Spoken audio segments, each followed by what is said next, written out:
Buenas tardes a los que estáis aquí en la Fundación, a los que estáis conectados en directo y buenos días, buenas tardes, buenas noches a los que estéis viendo este vídeo en el futuro, nunca se sabe, a través de alguno de los canales de la Fundación. Bueno, hoy tengo el honor, el placer de estar sustituyendo a Ángel Luis en la presentación, más que nada simplemente por tema logístico. Hoy es el último evento del Club Sicómoro en este curso que tenemos y vamos a probar una cosa nueva, algo nuevo que vamos a repetir en el curso que viene. Vamos a tener un encuentro con autores y especialistas en una materia que ahora introduciremos y esperamos que os guste a todos y así repetiremos la experiencia en el año que viene, el curso que viene, pasado el verano. Entonces, bueno, hoy vamos a hablar de futuros, de futurismo y para eso pues tenemos, para mí es un placer tener hoy con nosotros a dos de los mayores especialistas que hay en nuestro país. Les presento en primer lugar Isabel Fernández Peñuelas, es licenciada en Filosofía y especialista en Diseño de Futuros. Tiene más de 30 años de especialidad en lo que es el mundo en el sector tecnológico, trabajando no solo en todo lo que es en temas de nuevas tecnologías e innovación en el sector privado, sino también en el sector público, que esto me sorprendió mucho en la Corte Penal Internacional y en la Organización para la Prohibición de Armas Químicas en La Haya.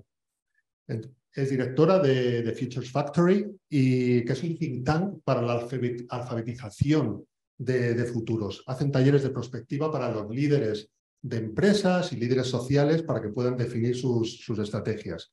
Es también profesora del curso de posgrado de Estudios de Futuro de la UNED y promotora de Tecnofuturos. Y bueno, como decía antes, está en la lista Forbes entre los 50 principales futuristas de España. Así que esto es importante. Y bueno, también ha escrito una antología de ciencia ficción, Mentes Colmena, que todavía no me leí, Isabel, pero bueno, prometo que lo tengo ahí preparado, y también coautora de Ángel 122. Así que muchas gracias por venir, Isabel. Por otro lado, tenemos a Paco Jariego, que es doctor en física, investigador y autor independiente. También ha desarrollado su carrera en el sector de las tecnologías de la información y la comunicación, con foco en la modelización y optimización matemática, estrategia I+D, investigación de operaciones, y sobre todo también colabora en programas de especialización y posgrado sobre tecnología, estrategia, prospectiva. Colabora en The Futures Factory, que he mencionado antes. Es presidente del claustro de profesores de FOM, asesoramiento tecnológico, y también, aunque no les gusta decirlo mucho, pero también está en la lista Forbes de los principales futuristas de España. Entonces, bueno, Paco escribe habitualmente sobre temas de ciencia, tecnología, su impacto en la sociedad, y tiene, lo voy a mirar porque si no, no se me olvida, varios libros: Extrapolación 2029, Memorias de un dragón y En un millón de años. Es coautor de de Ángel 122, y también de Tecnofuturos 2020, Utopías, que fue el libro con el que yo os conocí a los dos, que es algo que me encanta, después de este tiempo, poder estar aquí con vosotros. Entonces, bueno, para todos los que estáis en la sala y estáis conectados, la agenda de la sesión, vamos a estar ahora, mira, y de hecho lo voy a hacer porque yo soy fatal para estas cosas, voy a poner el temporizador. Vamos a estar unos 50 minutos aquí hablando sobre estos temas, ¿vale? Sobre imágenes del futuro, basándonos en un artículo titulado España, un país para el futuro, con interrogante, que han presentado hace pocas semanas en el Futures Conference 2023, que se ha desarrollado en Finlandia, en el Centro de Investigaciones de Futuros de Finlandia. Entonces, durante estos 50 minutos vamos a hablar sobre ese artículo, vais a verlo ahí en pantalla, vamos a desarrollar, y luego ya al final de este debate inicial, pues bueno, me encargaré de ir pasando el micrófono a las personas que están aquí en la sala para, si tienen alguna pregunta. Los que estáis conectados por Zoom, levantad la mano si queréis hacer la pregunta directamente, o bueno, o poned en el chat la pregunta y amablemente pues aquí los compañeros nos transmitirán los comentarios o preguntas. Y yo creo que va a ser un debate interesante. Pasados esos 50 minutos ya, lo que el cuerpo aguante, que esto yo creo que es un tema que va a ser bastante interesante. Entonces, bueno, para arrancar, y sin retrotraernos a lo de Unamuno, de aquello del que inventen ellos, ¿no? Leyendo vuestro artículo, veía al principio del todo en el abstract, en la introducción, decíais eso, que desde la llegada de la democracia en 1972, España se ha desarrollado un montón, ha habido una transformación económica y social, y hemos llegado hasta ser la 15ª economía global, pero persiste la brecha económica, ¿no? Entonces, Hay esa especie de letanía que dice nuestro amigo futurista Sohail Inayatullah. Hay una letanía de que esto es debido a la baja productividad, que si es debido al déficit secular en I+D y en adopción tecnológica o debido al entorno regulatorio. Entonces, yo lo que querría hoy es entender que también algún momento en el artículo lo mencionas, Paco, que si estamos en un momento de una gran transición que podría ser igual equiparable a lo que es la revolución industrial, hay que entender qué opciones tenemos para el futuro. Entonces, dejándonos de temas de política. Entonces, vamos a ver ese artículo que habéis hecho vosotros, vamos a analizarlo, vamos a debatir sobre él. Preparaos, porque tengo unas cuantas preguntas que no sé si alguna vais a sentir cómodos con ellas, pero bueno, es lo malo que tiene ser futurista. Entonces, pero bueno, vamos a empezar. Y publicar. Y publicar también. Pero bueno, la pregunta primera y más básica, bueno, empiezo contigo, Isabel, si eso es, ¿por qué este artículo? Bueno, ¿por qué este artículo y por qué ahora?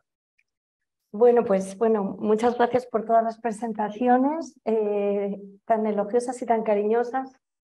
Pues por contar algo que no viene en el artículo, que es lo bueno, ¿no? Contar cosas que uno no puede leer.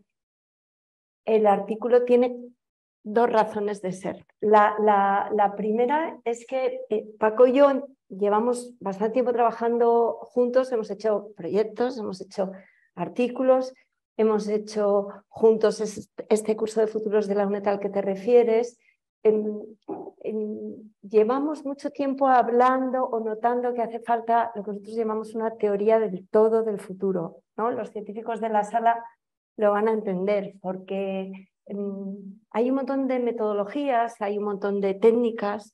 Nosotros tenemos una slide muy maravillosa donde ponemos todos los métodos, ya hablaremos más, cuantitativos, cualitativos que hay para estudiar el futuro, pero hay bastante confusión y hay muchos futuristas que se quedan solo en lo narrativo, en la ficción, en el escenario, otros menos que hacen algo de modelado, de inteligencia colectiva, y nosotros queríamos mezclarlo. Llevamos mucho tiempo intentando ver de una manera más holística los estudios de futuros. Esa es la razón número uno, y con esa idea llevábamos ya mucho tiempo. Y después ocurrió que, el gobierno, como sabéis, sacó un par de informes, el informe de España 2050 y el plan de España Nación Emprendedora. A nosotros nos pareció que, siendo un paso relevante, había mucho más que aportar sobre lo que podía ser una visión de futuro o un impulso al uso de la prospectiva en España, que es algo que nos parece que es una asignatura pendiente e importante. Entonces pensamos, oye, ¿por qué no intentamos coger como materia de trabajo, como futuro, el futuro de la innovación, que es algo que nos une mucho en España, e intentamos aplicar ahí esa teoría del todo el futuro que queremos construir? Entonces, hay esas dos razones. ¿Que por qué ahora, en la segunda razón, nos parecía especialmente importante? Bueno, pues porque el contexto que estamos viendo todos, y no hace falta que lo diga, es especialmente tenso, turbulento, preocupante. Hay muchas tensiones, es muy inestable, al mismo tiempo hay una enorme oportunidad tecnológica y también muchísimo ruido alrededor de la tecnología, y entonces nos parecía, en momentos de crisis y en momentos de incertidumbre y en momentos de máxima incertidumbre, es cuando los estudios de futuro se hacen más necesarios. No me quiero comer todo el tiempo, pero te cuento una anécdota que cuento siempre. Cuando se empiezan a utilizar los escenarios de futuro que se empiezan a utilizar en la Rand Corporation después de la Guerra Fría, ¿no? En el Departamento de Defensa norteamericana, bueno, hay un momento muy convulso, pero es que el siguiente momento de esplendor es con la Shell, con la crisis del petróleo. Entonces, está probado que después de que la Shell los empezase a utilizar, cuando vino la crisis del petróleo y se vio que Shell había ganado muchísimas posiciones porque se había anticipado usando escenarios a lo que ocurrió, los estudios de futuro hicieron ¡guau!, ¿no? Está muy probado que cuando hay preocupación, que cuando hay incertidumbre, la gente acude a la prospectiva, ¿no? Y a la futurología, se la toma un poquito en serio. Luego, cuando vienen las vacas gordas, se pasa se pasa página y se olvida, y esa es un poco la razón por la que nos parecía especialmente importante ahora tener una actitud más proactiva y más seria respecto a lo que podía ser el futuro de España. Lo que has dicho tú, lo que pasa es que además es que ha llegado un momento que cuando escribisteis el artículo, incluso cuando lo habéis presentado, yo creo que todavía no estaba anunciado que íbamos a tener unas elecciones máximas. Pero... Y es que es independiente de quién desarrolle un plan, o sea, independientemente de las cosas negativas, positivas, pero hace falta tener una visión de futuro. Da igual quién gobierne, hace falta tener esa visión de futuro si es que queremos tener un futuro realmente. Y eso es difícil. Ahora entraremos más en eso. Pero claro, lo que decías tú es, todo esto son unas metodologías, hay unas técnicas, hay todo un modelado, todas unas cosas, pero claro, ¿qué factores? Porque todo esto no es sentarnos simplemente alrededor de una mesa y pensar así de cada uno. Yo creo que el futuro va a ser así. Hay una serie de factores, Paco, por ejemplo, que se tiene que tener en cuenta para hacer un diseño de futuro. O sea, iremos profundizando en las tecnologías. Las técnicas, perdón. Bueno, pues hola a todos. Gracias también por la invitación a este evento, que además es, entiendo, novedoso. Y hacéis una pregunta muy complicada, así que voy a empezar diciendo dos cosas. Primero, la razón para el artículo es porque somos viejos, porque el futurismo es una cosa de viejos. Cuando eres joven... No, es así, la mayor parte de los futuristas tienen ya cierta edad, porque es cuando has dado tiempo a decir, madre mía. Y la otra es que, por supuesto, si no sabes a dónde vas, cualquier camino te llevará, que es mi frase preferida. Mark Twain. Vale, que hay que tener en cuenta todo. Ese es el problema. Y tiene mucho que ver con esto que dice Isabel de la teoría del todo. Yo, una de las cosas que más he hecho en falta es en este tipo de debate, que normalmente tenemos visiones muy sesgadas, ¿no? Muy focalizadas, muy en una área tecnológica, muy en un problema concreto. Y cuando te planteas ciertos temas, pues no te queda más remedio que tener una visión más holística, ¿no? Entonces eso es lo que hemos un poco buscado con este trasfondo que sugería Isabel. Yo, si proyectáis pasa, porque, bueno, esto luego si queréis lo comentamos, es el tema de la innovación en España. Pasa. Esto, bueno, esa slide, por no volver a ella, si vuelves a un momento atrás. Estos somos los dos, Isabel y yo, mirando las señales, ¿no? Que llevamos, la creatividad es mía, ¿eh? Llevamos 20 años, o por lo menos viendo señales, ¿no? ¿Cómo nos ayudan las inteligencias generativas, ¿no? Sí, algo ahí. Vale, perdona, entonces sigue, por favor. Y la siguiente... Vale, esta es. Esto daría para escribir, evidentemente, pues Biblias y Biblias, pero hemos intentado sintetizar lo que creemos que son alguna serie de factores que marcan lo que podría ser una discontinuidad. No es algo nuevo, se lleva hablando mucho tiempo. De hecho, Isabel también ha mencionado el famoso tema de la crisis del petróleo, que yo creo que es un tema pendiente. En un momento se vio, llevamos 200 años creando una sociedad, una industria basada en el petróleo, basada en una serie de formas de hacer cosas. Eso se va a acabar. Se publica un informe, ese informe tiene una reacción totalmente en contra, etcétera, etcétera, pero la verdad es que no hemos entrado en el tema. Entonces, del tema gran transición se lleva hablando bastante tiempo. Y yo creo que hay factores para pensar que sí que estamos probablemente ante una gran transición, que están más o menos enumerados ahí. No sé si se ven las slides, pero... No te importa, Paco, menciona que son los factores, que son los PESTEL, políticos, económicos, porque habrá mucha gente que está en la audiencia que no sabe los factores PESTEL. Bueno, PESTEL, de hecho, es un método que se suele utilizar, está en el catálogo ese de los métodos, etcétera, pero realmente aquí llegamos sin fijarnos en el PESTEL y que salga del PESTEL, sino decir, vamos a ver de qué estamos hablando, y efectivamente pues hay factores políticos, económicos, sociales, del entorno, environmental, etcétera, etcétera, ¿no? Entonces destaco 3 o 4 cosas que son para mí fundamentales. La primera, desde luego, es que no tenemos una teoría del progreso, llevamos hablando mucho tiempo, y si nos fijamos en la economía, la productividad es el progreso, y yo creo que eso va a seguir siendo así, la productividad es el progreso. Lo que pasa es que para medir la productividad tienes que medir qué cosas metes en la ecuación, y hasta ahora no habíamos metido cosas como los recursos naturales que estamos consumiendo, eso se asumía que es cero, ¿vale? Entonces eso está en pleno centro del debate, es productividad más sostenibilidad inevitablemente. En términos de innovación, nos enfrentamos como mínimo a 3 corrientes que yo creo que en los próximos 20-25 años nos van a dar muchas sorpresas. No sé si cosas tan grandes como el descubrimiento del transistor, como la energía nuclear o algo por el estilo, pero cosas que son necesarias. Uno, el sector energético, por razones obvias.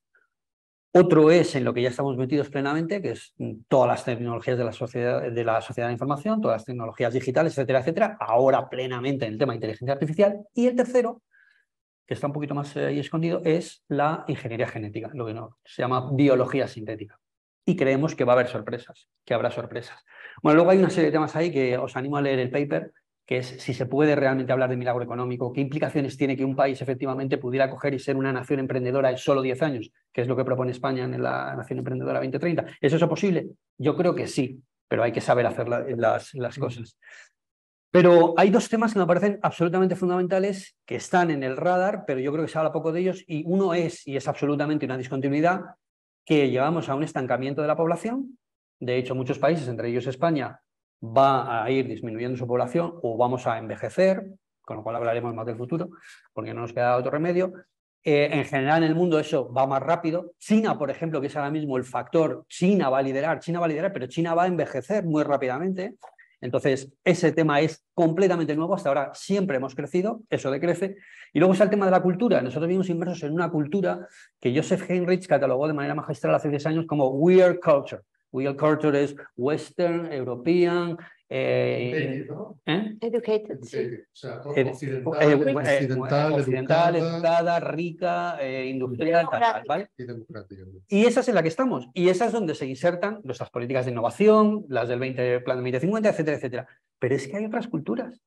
Y entonces lo que proponemos y lo que decimos en el paper, y me voy a cortar aquí, es cualquier futuro va a parecernos weird, extraño, pero no weird de western, nos va a parecer extraño a los que estamos mirando el futuro ahora, porque lo que viene va a ser sorprendente. Sí, lo que estaba viendo de los datos que tenéis en el artículo, que a mí realmente me sorprendió, lo tuve que ver, el tema de que las Naciones Unidas, que el crecimiento de la población ha decrecido a un 1% y va a llegar al 0% en el 2075.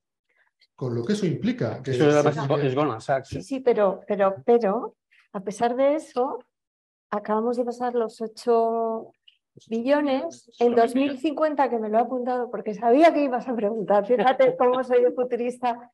Vamos a llegar a los 9.700 y en 2080 a los 10.400. Es decir, que aunque el ritmo de crecimiento ha bajado muchísimo, seguimos siendo muchísimos, ¿eh? Sí. Y seguimos teniendo un enorme problema y hay que ver si eso, como decimos en el artículo, es bueno o es mal. Pues seguimos siendo muchísimos a consumir recursos. Pero bueno, esto no invalida para nada el punto. Sí, pero no invalida lo que estamos diciendo. Sí. Lo que decías tú de lo que mencionaba Goldman Sachs, que habían definido como slowbalization, ¿no? Sí. Ralentización, estancamiento, que eso es algo que hay que tener en cuenta. Pero fíjate que cuando veía este slide con lo de los factores y tal, parecía como que está muy claro el futuro. Bueno, estos son los factores, esto es lo que hay. Y quería preguntar también, Isabel, que me cuentes más sobre qué es el diseño de futuros, porque los escenarios siempre se habla en plural. O sea, esto no es que nos sentemos y digamos, bueno, son estos factores, intentamos verlo lo más holísticamente posible, no sé qué, y la conclusión es esta, punto. No, o sea, tiene que haber varios. ¿Por qué en los diseños de futuros siempre se habla de escenarios en plural? A ver, esa es una pregunta muy importante, pero un poquito larga. Primero quizá hay que distinguir un poco entre predicción y prospección. Cuando empieza la futurología, los estudios de futuro, se hace sobre todo predicción del tipo, pues ahora, no sé, la inteligencia artificial general va a llegar en 5 años, eso es una predicción, ¿no? Todos sabemos lo que son predicciones, salen predicciones.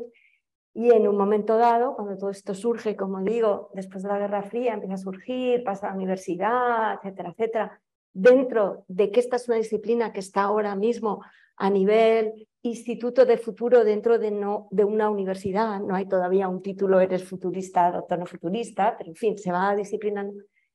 Se empieza a sustituir todo eso por prospección y por estudio de las distintas alternativas o caminos por los que podemos ir. Hay un futurista muy importante que se llama Jim Dator, que dice, enuncia 3 leyes del futuro. La primera que enuncia dice que el futuro no lo podemos predecir, pero lo podemos navegar mejor. Entonces, los escenarios los hacemos para considerar qué caminos puede tomar la realidad y estar un poquito mejor preparados, ocurra lo que ocurra. Entonces, incluso aunque no acertemos, vamos a estar muchísimo mejor preparados. Entonces, 2 ideas muy importantes. Una, por traernos algo ahí. ¿Qué pasó? Que cuando salió el informe España 2050, eso solo pinta una dirección, eso solo pinta un deseo, eso solo hace una extrapolación de las cosas que deseamos que ocurren, y para que lleguemos a erradicar completamente la desigualdad entre géneros, tenemos que ir subiendo este año así, el otro así, el otro así. Solo pinta un camino, solo pinta un escenario. Y ignora o no estudia, y a nosotros nos parecía muy importante, el contexto en el que vivimos y cómo nos puede impactar lo que está pasando fuera, que es para lo que hacemos futuros, para lo que lo hacía la gente de la SEL y la gente que le ha sacado partido a esto. Y a nosotros, bueno, toda la comunidad futurista, este Forbes que mencionas, se levantó, no habéis considerado escenarios, no habéis considerado alternativas y tal. Entonces, eso es como la P con la A de los estudios de futuro hoy, trabajar con escenarios. Pero dos cosas y me callo. Una vez que tú tienes tus escenarios, hay muchos tipos de escenarios, muchas metodologías, entonces tú puedes y debes decidir cuál es tu escenario preferible, cuál es el escenario que tú crees que puedes alcanzar y hacia el que tienes que trabajar, pero no puedes partir de la nada sin mirar lo que está ocurriendo fuera. Y esa es una cosa que te quería decir. Y luego la otra cosa que te quería decir, pero que te la explicará Paco después porque sé que lo va a hacer, así que es que, y que me lleva a la teoría del todo, es que ahora, con todo lo importante que es hablar de escenarios, con todo lo importante que es hablar de futuros en plural, parece que es lo único que estamos haciendo. Prospección basada en escenarios. Hay muchos métodos, luego los repasaremos y tal, pero parece como que ese es el fin de algo, y a nosotros nos parece que detrás de eso podían venir otro montón de cosas, como la teoría de juegos o como los modelos, para valorar las ganancias que podemos tener con esos escenarios, y de eso va el paper. Sí. O sea que sí, escenarios sí, muchísimo, fervientes, tal, pero también romper esa lanza de que hay más en el mundo y que hay... veo en la audiencia a uno de nuestros alumnos del curso de UNED que muchas veces nos ha preguntado, me inspira muchísimo todo esto que contáis de la teoría de juegos, pero ¿cómo lo puedo utilizar yo en mis proyectos? ¿Cómo lo puedo yo meter para tomar decisiones empresariales? Pues eso es lo que también, eso es quizás más investigación, quizás una apuesta, estamos empezando a desarrollarlo, no hay mucha literatura ni mucha investigación, pero esa es otra línea. No sé si te he contestado, ¿eh? Totalmente. Y es que creo que es lo que decís, que hay que cambiar la mentalidad a la hora de enfrentarse, a la hora de plantearse hacer una perspectiva de futuros, que no es tener una visualización y de yo quiero ir hacia este futuro en particular, ¿no? Es ver... Porque sí. Claro, una de las cosas que decías de datos que aparece reflejado en el artículo es que esto no se trata de construir una catedral. Construir una catedral está muy bien y tienes una visión a largo plazo y vas a hacer algo para el futuro que va a constituir... No, esto se trata de surfear las olas, porque las olas te pueden venir de una manera o de otra y tienes que estar preparado de que lo mismo mañana cambia la manera como está el viento, las olas, tienes que prepararte para plantear distintos escenarios y ver todo eso. Entonces lo que decías tú es, esto no sé hasta qué punto se considera, es como un juego, al final, que es lo que estabas comentando, ¿no? Que ¿quién marca las reglas del juego? ¿Quién marca las reglas? ¿Quién juega a ese juego? ¿No? ¿Qué actores hay? ¿Se pueden cambiar las reglas? Que esto es también algo que algunos piensan, lo que decía, ¿no? De la construcción de la catedral. Bueno, resolveremos algún problema, pero las reglas de construir la catedral es esto, ¿no? Aquí las reglas pueden cambiar. Y luego también, no sé si hasta cierto punto, si entra en juego en este juego la teoría de juegos. Si estamos aquí hablando de teoría de juegos, de que esto es un juego de suma cero, unos ganarán y otros perderán, o es un juego de suma positiva. Entonces, Pablo, ¿quién juega esto? ¿Quién define las reglas? ¿Cómo es este juego? Vale, vamos a meternos ahí. Yo creo que antes de que me sumerja un poco en esa parte, si puedes pasar... Sí, queríamos ver los escenarios. Creo que merece la pena ver los escenarios. Sí. Bueno, aquí pasa, no nos vamos a entretener. Aquí. Fijaros que solo nosotros... Esta es mi slide favorita, ya lo con todos estos ingredientes que veíamos, políticos, etcétera y demás, claro, te pueden salir pues tantos escenarios como quieras. El escenario no deja de ser nada más que una forma de integrar en una narrativa más o menos coherente pues todo el ejercicio que hayas hecho. Si has hecho muchos cálculos, los metes ahí, si no los has hecho también, si te lo has inventado todo, da igual, es una forma, digamos, de agregar. Nosotros para dibujar un poco esto, pues buscamos dos cosas. Primero, alinearnos pues, con un poco la teoría, las ideas de Deitor, etcétera, ¿vale? En este caso, para mí tiene bastante influencia pues, una serie de ejercicios que se hicieron en torno a la gran transición por Paul Raskin, etcétera, etcétera, ¿vale? Y en todo caso, simplificar bastante, porque claro, es imposible plantearse todos esos posibles escenarios. Pero fijaros que solo jugando con algunas de las variables que metemos ahí, en concreto 3, que son... Que nos costó muchísimo llegar. Que nos contó bastante, que nuestros alumnos de UNED han colaborado, porque hicimos un Delphi con ellos y al final es verdad que converge bastante.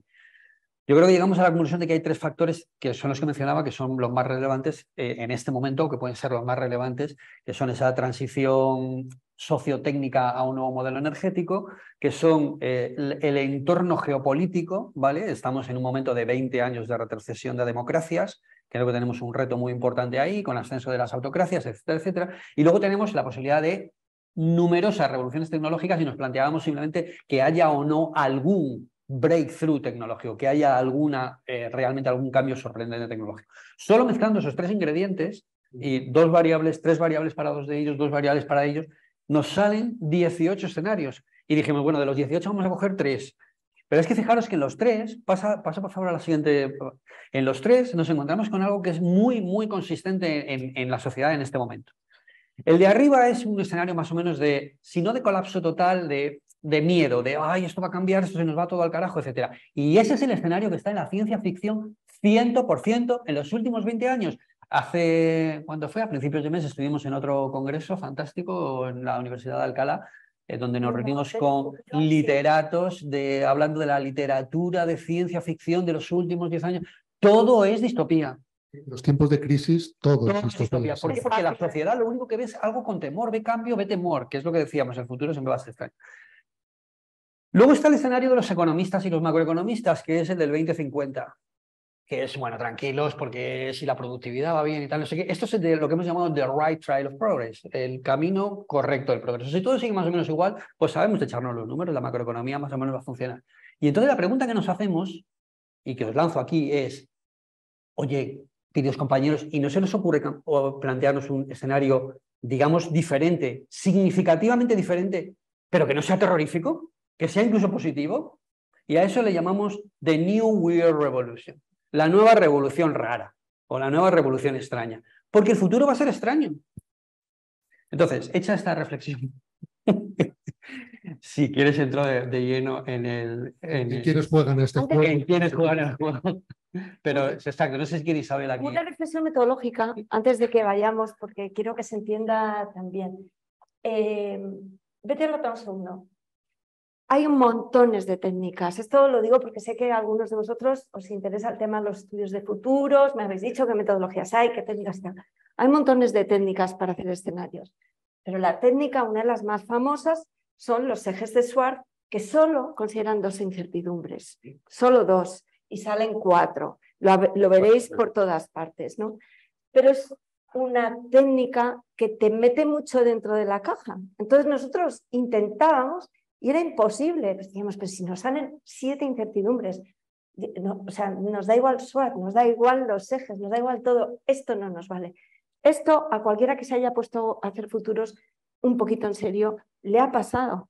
Hay otro montón, que si el peor escenario, el mejor, tal. Hay un montón de maneras de hacer escenarios, pero todas tienen pros y contras.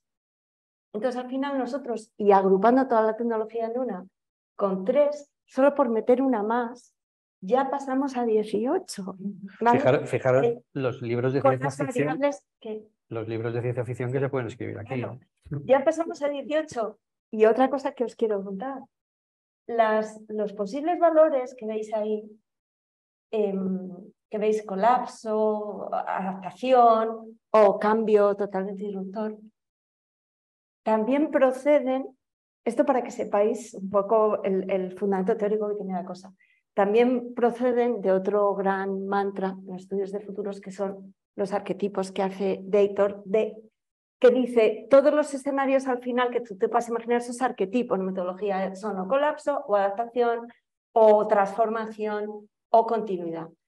Hemos quitado uno, sí, porque os iba a preguntar por ello. Hemos quitado el colapso porque nos parecía que no servía para nada. O sea, es que tú te pones a hacer los escenarios tal, colapso, ¿Y qué hago? ¿Sabes? Si te queda muy bonito, pero ¿qué hago? Entonces, el nuestro malo, que lo veis ahí, no es colapso.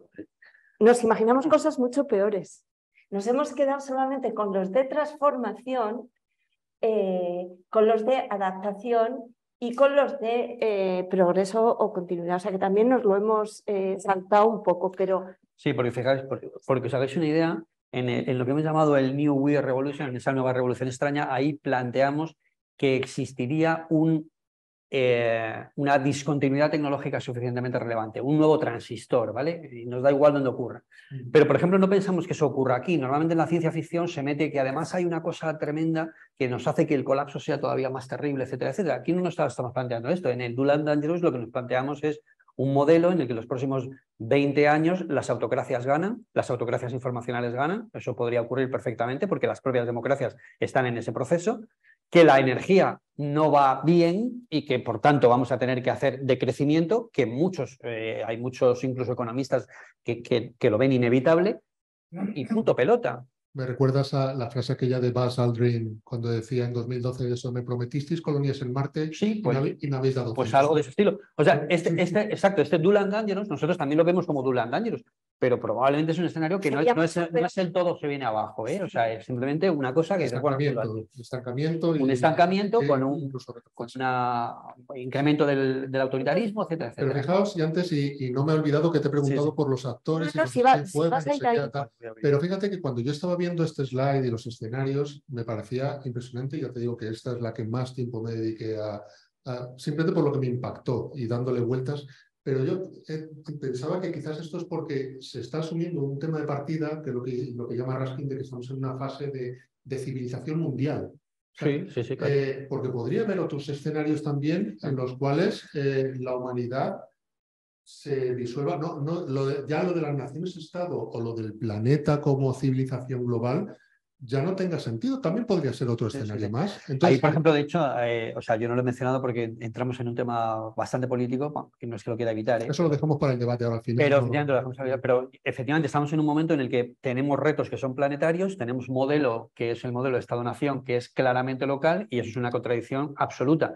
Y lo único que tenemos para luchar contra eso es, no, pues tengamos un modelo de un Estado-Nación global. No, por favor. Aunque esto lo haya dicho H.G. Wells, etcétera. No, por favor, no quiero una cosa autocrática única o por muy democrática que sea única. Quiero que siga habiendo competencia, quiero que siga habiendo opciones, pero tenemos que ir a un modelo que lo haga coexistente con la globalidad, porque si no estamos locura. Voy a dejar de emitir yo, pero ahí están emitiendo como locos. Pues estamos haciendo... Vale. Pues lo que solamente he hecho esta interrupción para decir que todo el paper, toda la teoría del todo va de cómo pasar de esos 18 a esos 3. Que ahí hemos pasado, decidimos orientarnos en 3 para explicar cómo hacer una serie de cosas que ahora os contará Paco con algún ejemplo, pero eso es una gran pregunta del millón. Una vez que yo exploro todos los escenarios posibles y todas las combinaciones y no me suicido con 2 factores, sino con todos aquellos que a mí me han parecido relevantes, todo lo que puedo pasar, ¿ahora qué? Ahora, ¿en cuáles me enfoco y qué hago? ¿No? Esa es y sigue siendo la pregunta del millón de los estudios de futuro. Llegues como llegues a los escenarios. Bueno, pues ya está. Y ahora Paco te va a contar un poco la solución un poco que hemos intentado proponer. Sí, de hecho, bueno, aquí hacemos una reflexión. Si quieres pasar a la siguiente. Básicamente aquí hay 3 slides que resumen un poco mucho debate que tuvimos entre los dos, ¿eh? Y que seguiremos teniendo. Y que por supuesto seguiremos teniendo. Yo creo que además es una relación interesante porque pues Isabel tiene un background más filosófico, ha vivido en el mundo de la tecnología, pero tiene ese background, y yo soy, digamos, mi ron es de friki tecnológico, aunque luego... No te las cuentas. Pues estoy en otro... Entonces, bueno, hay un debate interesante. Yo creo que hemos sido capaces más o menos de resumirlo, sí. Y yo lo intento y Isabel puede matizar en 3 ideas que son relevantes. Para mí son muy relevantes. Primero, efectivamente, y tú lo planteabas, era la pregunta, es ¿quiénes realmente son los actores? Porque claro, nosotros hemos dicho España, un país para el futuro, pero ¿España qué es? ¿Qué es España? Entonces, ¿quiénes son realmente ¿no? ¿Quiénes son realmente los agentes? Los partidos políticos, el gobierno, las Vox, los partidos, sí. ¿Quiénes son realmente? Bueno, hay muchos.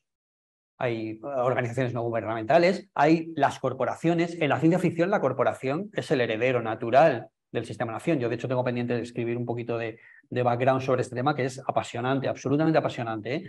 Porque la corporación es como un superorganismo biológico.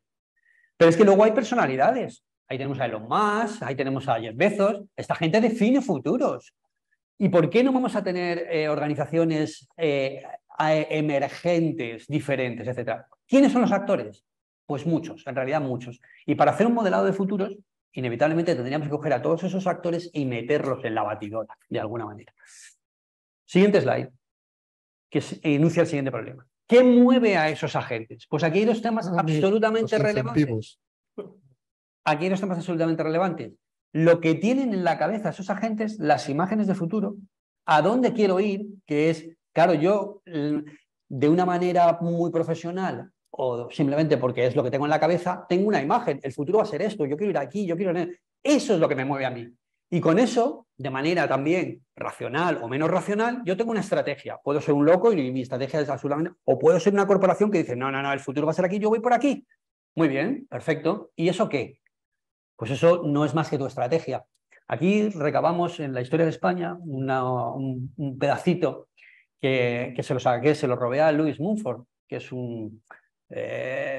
digamos que es uno de los que se han movido al margen en la teoría, porque no era académico, entonces pues no le querían publicar y este tipo de cosas se lo publicaba él. Y tiene un momento apasionante en el que describe, que tiene que ver con esta cuestión que nos planteábamos de España. De lo raro. De la España. Entonces nosotros lo hemos formulado en una cosa que nos gustaría escribir, que es Isabel la Católica recibiendo a lo que todos conocemos, Colón. Oye, el mundo es redondo, el mundo es esférico, si vamos por aquí podemos llegar, tal, no sé qué. Y le costó a Colón convencer a Isabel, ¿eh? O sea, le llevó muchos años. Pero al final Isabel dijo, pues oye, venga, vale, vamos a intentar, tampoco se va. Pero mientras tanto, lo que no se sabe, esto es lo que queremos escribir, es que Isabel también había recibido a Copérnico. Copérnico era un jovencito en ese momento, era un chaval, pero Copérnico le decía que no, Isabel, que lo que tienes que hacer es mirar al cielo, mirar a las estrellas, saber cómo se mueven los planetas, etcétera. Claro, Isabel dice, este tío está... ¿Y eso qué dinero da? ¿No? ¿Y eso qué dinero da? Sí. Mejor Colón. ¿Qué riesgo? Yo se lo doy a Colón y fuera. Y vale, eso funcionó bastante bien. España se convirtió en un imperio, etcétera, etcétera. Pero ¿quiénes ganaron la partida a largo plazo? Los que miraban a las estrellas, porque esos inventaron la ciencia, esos inventaron la revolución que ha venido después. Entonces la pregunta que nos hacemos es, ¿qué mueve a estos agentes? ¿Qué mueve a ese gobierno? ¿Qué mueve a España? España es ahora, ¿quién es Isabel? ¿Quién es Colón? ¿Ah? ¿Y quién es Copérnico ahora? Siguiente slide. Pero ahí también está en juego el tema, los aspectos que lo mencionáis en el artículo, los aspectos culturales. Sí, en los análisis de futuro. Sí. Porque claro, pensamos también, o sea, no es que digas España, la cultura de España, no, España no tiene una cultura per se determinada, es una mezcla de unas culturas influenciadas a su vez por otras culturas, pero la cultura marca esa diferencia, lo que dices tú de que unos miran al cielo y otros miran sacar el beneficio de encontrar otra ruta comercial. Y oye, y es tan legítimo una cosa como la otra, pero lo que pasa es que son dos escenarios que para que se realice una gran transición, se dé un cambio, un país entre en un movimiento que también hablamos de eso, de impulso económico, de milagro económico, pues como el que vivimos con Franco, por ejemplo, o lo que vivimos después en la transición. Es fundamental que haya una conexión entre la sociedad y el mensaje que está estimulando desde arriba, bueno, pues quien pueda estimularlo.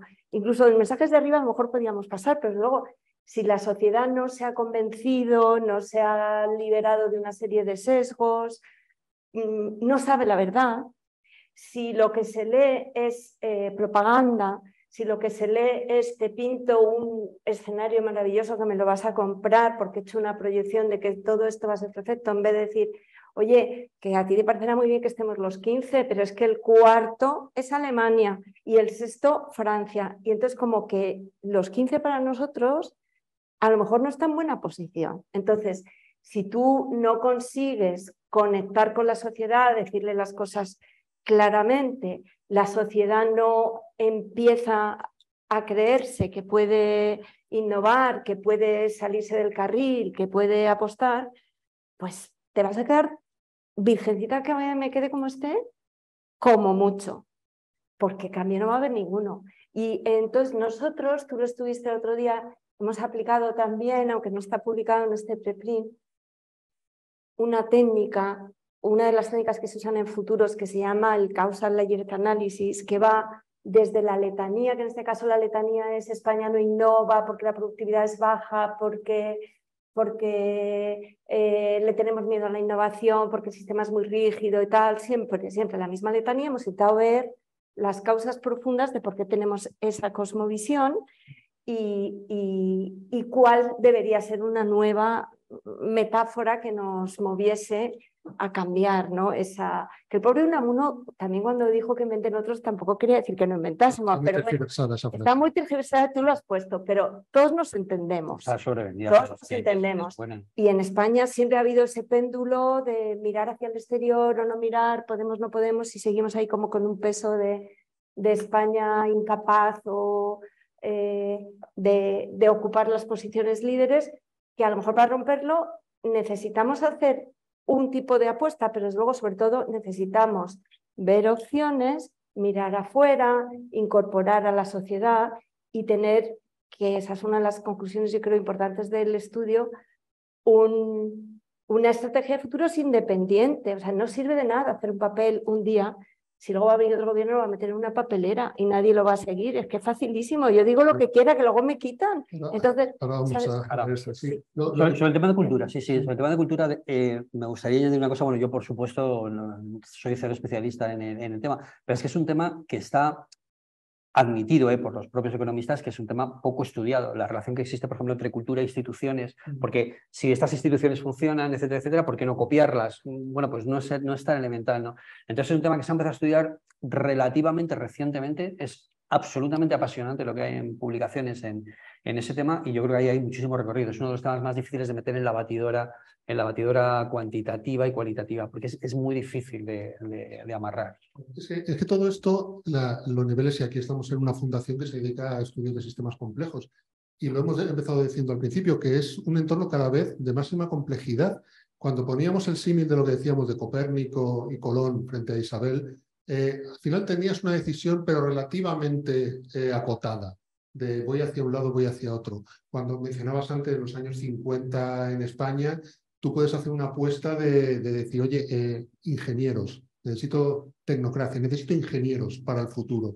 Y haces una apuesta donde ahora estamos en un entorno tan complejo que es que tomar esa decisión necesita esa visión holística que estás diciendo, Isabel, y hacer el escenario. Cada uno tendrá que tomar sus apuestas, cada gente tendrá que tomar sus apuestas, pero hay que dejar espacio a los agentes y desde luego si los agentes no consideran el exterior y no conocen bien la realidad en la que están, pues les va a ir muy mal, que es lo que queremos decir.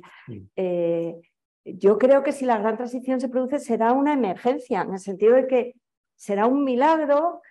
O sea, si nosotros de repente conseguimos jugar en el juego de futuros como queremos que España puede jugar teniendo el capital científico y social que tiene, te puedo asegurar que no va a ser porque venga un papel desde arriba, va a ser porque sea algo que emerja de la sociedad, de las empresas, porque se provoque y se facilite una cultura de trabajo con el futuro completamente distinta. Entonces, a nosotros eso, Paco viene de Finlandia y os puede contar lo que es la experiencia finlandesa, y me estoy yendo un poquito a conclusiones más políticas, de introducir la perspectiva en los colegios, de tener una comisión permanente de futuros independiente de los partidos en el Parlamento, de votar la estrategia de futuros en el Parlamento. Es que estamos muy en las antípodas. No es que dando pasos en esto vayamos a encontrar ninguna receta mágica, pero vamos a estar mucho mejor preparados. Pero hay un factor que os lo comentaba antes de que empezásemos la sesión. Cuando hablamos de prospectiva y hablamos de diseño de futuros, también lo decía que siempre es como la utopía. Distopía no, venga, tal, la utopía. Pero eso es a largo plazo. O sea, el diseño de futuros que nos gustaría llegar a esto, hay que tener en cuenta todos estos factores. Y mencionábamos lo del tema de la protopía. de decir, es que para llegar a eso, luego tienes que hacer lo que es el backcasting, ¿no? El pensar hacia atrás de, oye, ¿qué pasos hay que ir dando? Y yo creo que también ahí es donde, si ya no somos capaces de diseñar futuros y escenarios y tener en cuenta todo, ya empezar a planear hacia atrás de qué pasos hay que dar y asumir esa apuesta y asumir que quizás no estamos construyendo la catedral, sino que vamos a tener que crear las olas que seguramente cambien, eso es muy difícil, ¿no? Vale, si quieres retomo el tema de los juegos porque Sí, nos porque hemos no. quedado, Sí. y creo que falta un ingrediente esencial. Sí. Entonces, repito, los pasos eran qué imagen tengo en la cabeza, qué estrategia creo con esa imagen, y entonces ahora me pongo a actuar. Y cuando me pongo a actuar, pasas a las siguientes slides, por favor. Cuando me pongo a actuar es donde viene lo interesante, que no se considera, en mi conocimiento, en los modelos de futuro nunca, porque esto implica hacer simulación. ¿Qué es esa simulación? Los agentes están interaccionando con reglas, como tú preguntabas, que pueden ser, sí, algunas pueden ser, acepto las reglas, y otras pueden ser las reglas, pip, pip. Yo pongo las mías. Todos esos agentes están interaccionando y es la interacción de esos agentes, junto con, por supuesto, habrá eventos que no podamos controlar. Si cae un meteorito, si cae no sé qué, eso no lo podemos controlar, pero la inmensa mayoría sí, y son los agentes interaccionando entre sí. Y es la interacción de esos agentes la que determina el escenario en el que vamos a estar. Y no al revés. Por lo tanto, incluso el backcasting, yo soy anti-backcasting, porque esto es decir, vale, sí, yo creo que este es el escenario y ya doy pasos para atrás, pero no, perdón. Tú no tienes ni puñetera idea de cómo va a ocurrir eso, porque tú lo que tienes que hacer es admitir que mucha gente estamos jugando. Tú vas para acá, yo voy para acá, yo voy para acá, unos ganan, otros pierden, y lo que se agrega es el escenario final. Entonces, esto es una cosa que va y vuelve. Yo tengo que tener esa visión, tengo que ser consciente de la visión que tengo, y ahora debería saber qué visiones hay en juego y qué probabilidad tengo de ir por un lado o ir por otro, porque yo incluso puedo ser muy táctico, puedo ser, no, yo es que querría ir por aquí, mi estrategia es esta, pero como sé que tú vas a ir por aquí y tal, entonces yo voy a hacer piqui-pi y toquetá y pu, y eso es teoría de juegos. Y eso se puede modelar. Sí. Sí. Y honestamente, no es que esto sea una solución, no es que vaya a dar, esto es la receta. Lo que pasa es que cuando uno hace un ejercicio cuantitativo se lleva sorpresas. Los que habéis hecho matemáticas en vuestra vida sabéis que de repente al hacer un modelo uno se da cuenta y dices, ahí va, pero es que sí, esto parecía igualmente probable que esto, pero no, esto es 100 veces más probable que esto nunca va a poder ser tan probable como esto, etcétera, etcétera, etcétera. Y eso te lleva a refinar un poco tus escenarios. Hay otra cosa que es que bueno, yo creo que esta es la aportación fundamental del paper, el darle la continuidad a introducir los agentes en la inteligencia colectiva para moverte mejor por el terreno de juego, pero hay otra idea muy importante que es la idea de apuesta. Es la idea de que en cada uno de estos escenarios en el paper tenéis ahí hecha una proyección con los 3 que hemos cogido, cada gente diga, vamos a ver, es que si a cada una de estas variables le pueden pasar estas 3 cosas, ¿qué gano yo si he apostado por A, si he apostado por B, si he apostado por C en cada una? Yo tengo que imaginar, miro a los matemáticos de la sala, cuál va a ser mi ganancia. Tengo que saber que a lo mejor se ha puesto por el escenario más raro. Por ejemplo, te voy a poner un ejemplo. Imagínate que yo de repente digo, mira, estoy aburridísima de lo de la inteligencia artificial, la regulación de la inteligencia artificial, todo el mundo con la inteligencia artificial, los ministros con la inteligencia artificial, no se le cae de la boca, los periodistas, tal y cual. ¿Y sabes qué? Que yo he calculado que si me si me imagino un mundo en el que con la ingeniería genética dentro de nada, la gente va a ir por la calle, va a medir 2 metros, tiene los ojos de un ratón, el pelo por el tobillo y no sé qué, no sé cuántos, y ahora van a comer no sé qué, pues esto me puede pegar una explosión, que me surjan un montón de productos, de cosas, de necesidades, de medicina, de tal, que si yo me pongo a invertir por aquí, a lo mejor esto no se produce en 30 años, pero es que como me ponga, mi ganancia va a ser brutal. Entonces, esa idea de ganancia y de no seguir es que vamos por aquí todos, hombre, vamos por aquí, pero que mira por dónde iba Copérnico, que es lo que queremos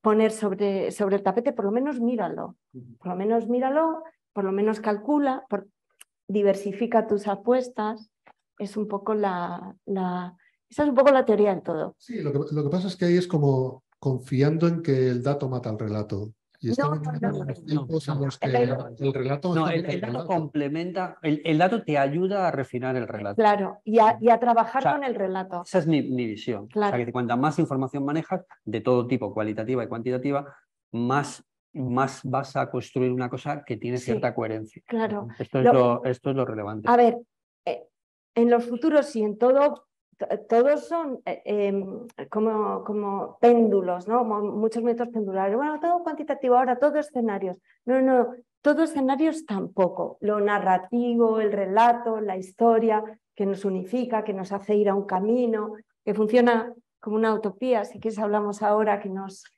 emociona y nos guía y tal, está muy bien, pero como no le pongas dato y no, pues... Bueno, no le vas a sacar todo el partido que le podría sacar. Los economistas, de hecho, ponen mucho dato, que decir, la macroeconomía son estudios cuantitativos fundamentalmente. Lo que pasa es que, ya digo, se mueven normalmente en un cierto escenario. ¿No? Claro, pero lanzaba el desafío de lo de la protopía, porque al final en el artículo también habláis en un momento dado de que habría que plantear un instituto del futuro. Sí. Dices, claro, ¿quién de España? En España, claro, ¿quién lo financia? Porque tiene que estar fuera de las instituciones del gobierno, no puede estar influido políticamente. Sobre esto no nos hemos puesto de acuerdo.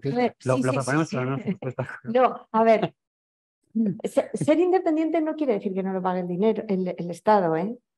Lo que quiere decir es que cuando Suárez creó el único instituto de prospectiva que tuvimos, hubo un pacto de Estado que, como todos sabéis, con la transición, cuando creó el instituto de prospectiva, puso a 2 independientes de directores, el dinero venía del Ministerio de Presidencia, pero eso siguió cuando hubo cambio político y los directores eran independientes. Entonces, tú puedes tener el Estado, pues igual que tiene...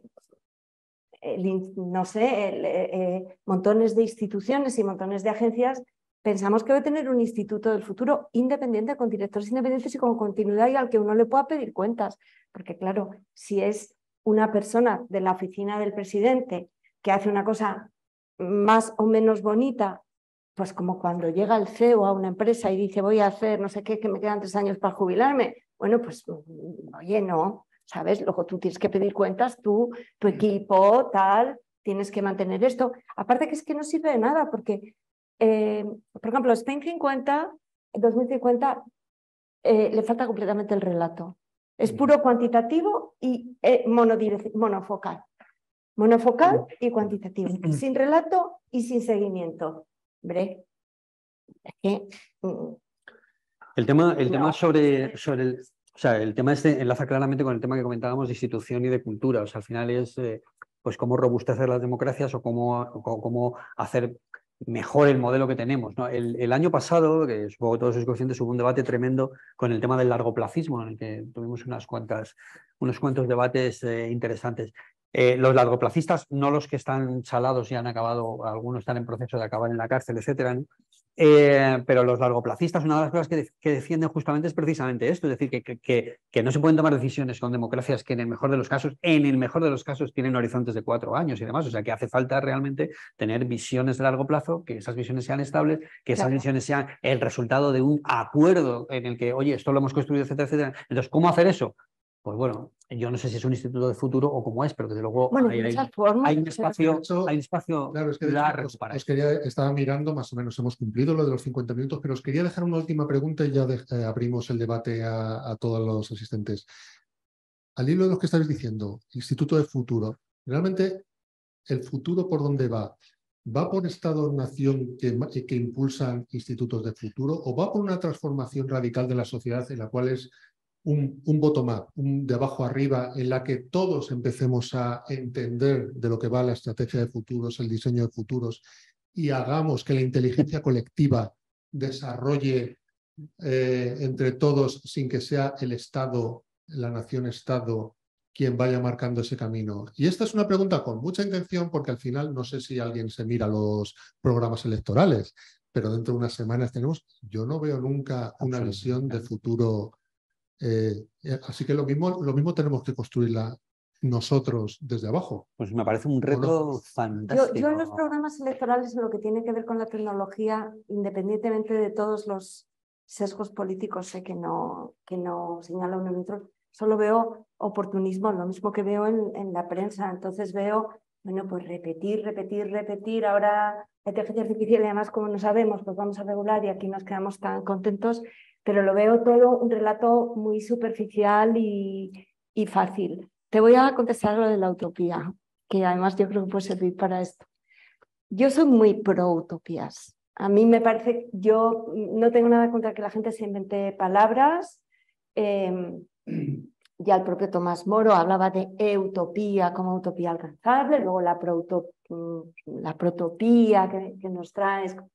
Bueno, a mí no me hace falta, es que a mí me parece que la utopía per se como ideal cumple un papel de inspiración, de camino, precisamente porque no la alcanzas nunca, porque trabajas por ella y tal, que yo no necesito más palabra. Entonces, como soy filósofa, te voy a traer aquí una cita que pusimos cuando hicimos el libro de Utopías, que nos conoces, que es una cita de Platón en la República, que dice que es que acaso, bueno, no lo voy a decir igual, pero bueno, algo así, dice, es que acaso el pintor que pinta un hombre perfecto, maravilloso, en cuya contemplación todos nos deleitamos, le vamos a decir que es mal pintor porque no ha sabido pintar un hombre con todos sus defectos.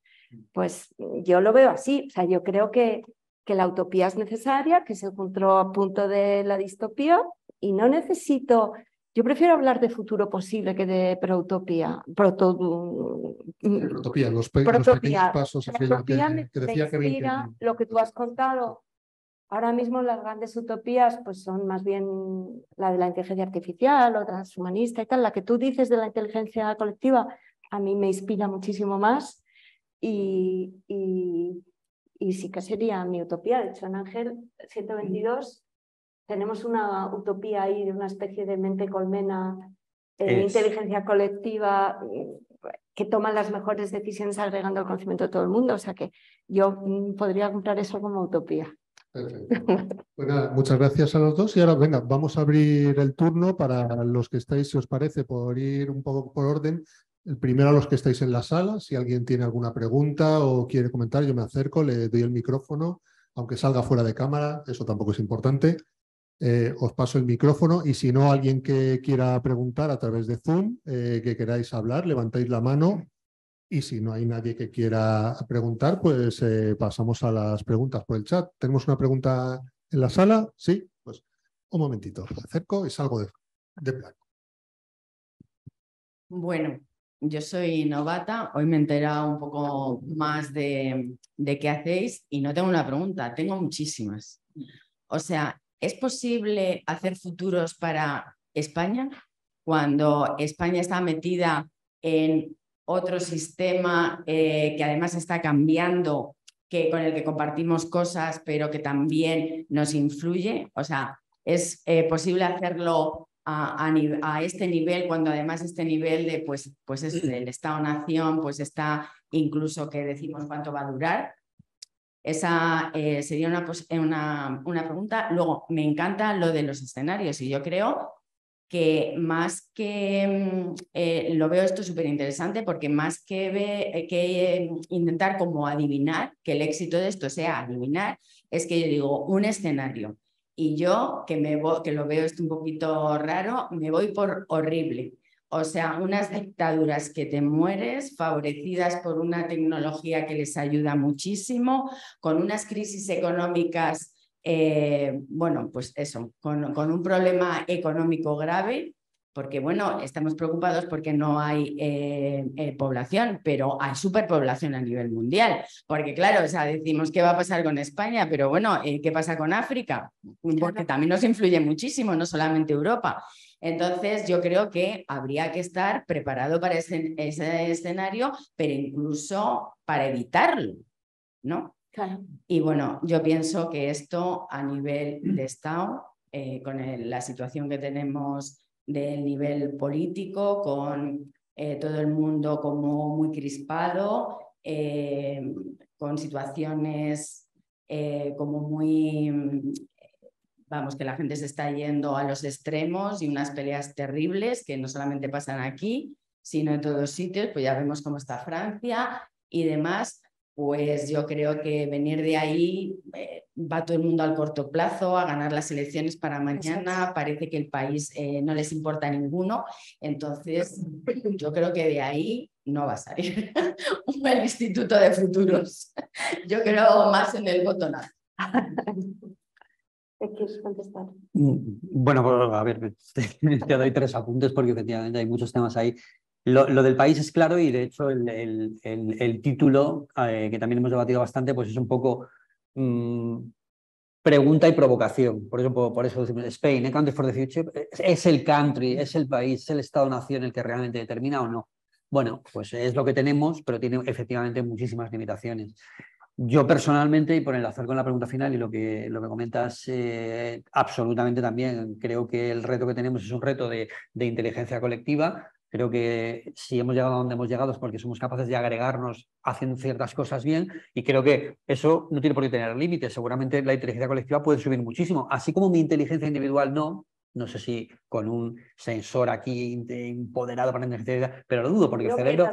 pero que el cerebro tiene las limitaciones que tiene. Nosotros ya estamos en gran medida aumentados. Google es una aumentación, un montón de cosas son aumentaciones, pero nuestro cerebro no va a dar mucho más de sí. Pero la agregación sí podría dar mucho más de sí. Entonces, efectivamente, yo creo que tenemos un reto. Y simplemente por concluir, yo es que creo que vivimos en gran medida engañados pensando que la democracia es el mejor sistema si se evitan todos los demás. No, la democracia es un sistema bastante chapucero que está en nuestra mano mejorar. Punto. Bueno, la democracia, no, por democracia vamos a ir al otro. Bueno, y un poquito por salvar los muebles de España, es que siempre nos metemos muchísimo con nosotros. O sea, los otros que miraron al cielo también se fueron al otro lado a por dinero. Claro, sí. Muy bien, Maite, está muy bien. Efectivamente, porque el juego es un poquito más complicado de lo que nos gusta pintar o somos capaces de pintar. A ver, yo te quería contestar a la primera pregunta, que si podemos plantearnos un ejercicio del futuro de España cuando estamos dentro de un contexto mucho más amplio y tal, es que con cualquier cosa que te plantees un futuro te pasa. De la educación, de la alimentación, de tu propio futuro. Una cosa que hacemos Blanca Bernabé y yo, que trabaja conmigo también en Factory, que está aquí, que son los futuros personales, tiene que ver también con plantearte tu propio futuro. Todos estamos dentro de un sistema. Y la especie humana ya de per se es un sistema complejo y los países, bueno, y la geopolítica, la economía y tal, pero precisamente creo que los estudios de futuro te pueden ayudar a que identifiques los factores externos que te pueden afectar.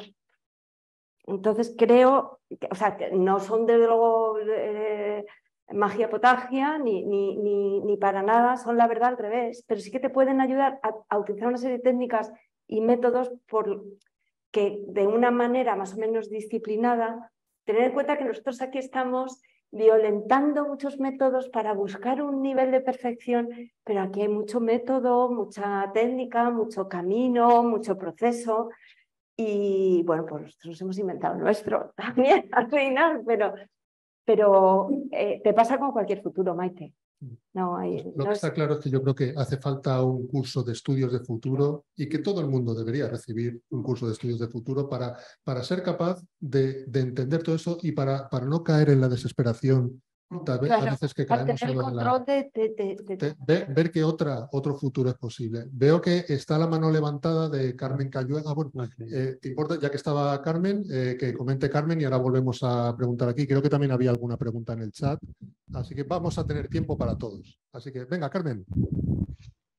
Hola, buenas tardes. Mi pregunta, bueno, es doble un poco. Si vosotros conocéis ya los factores, los actores, las reglas del juego, ¿habéis estudiado en qué escenario España sería un país de futuro o en qué escenarios? Es decir, una propuesta más concreta.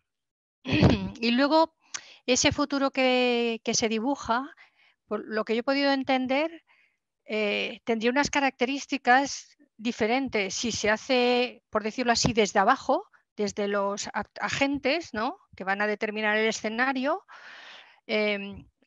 Eso requeriría unas condiciones, es decir, a lo mejor menos regulación, permitir mayor creatividad, etcétera, se me ocurre de repente. Sin embargo, si el diseño se hiciese desde arriba, pues a lo mejor se necesitaría mayor control, otro tipo de reglas.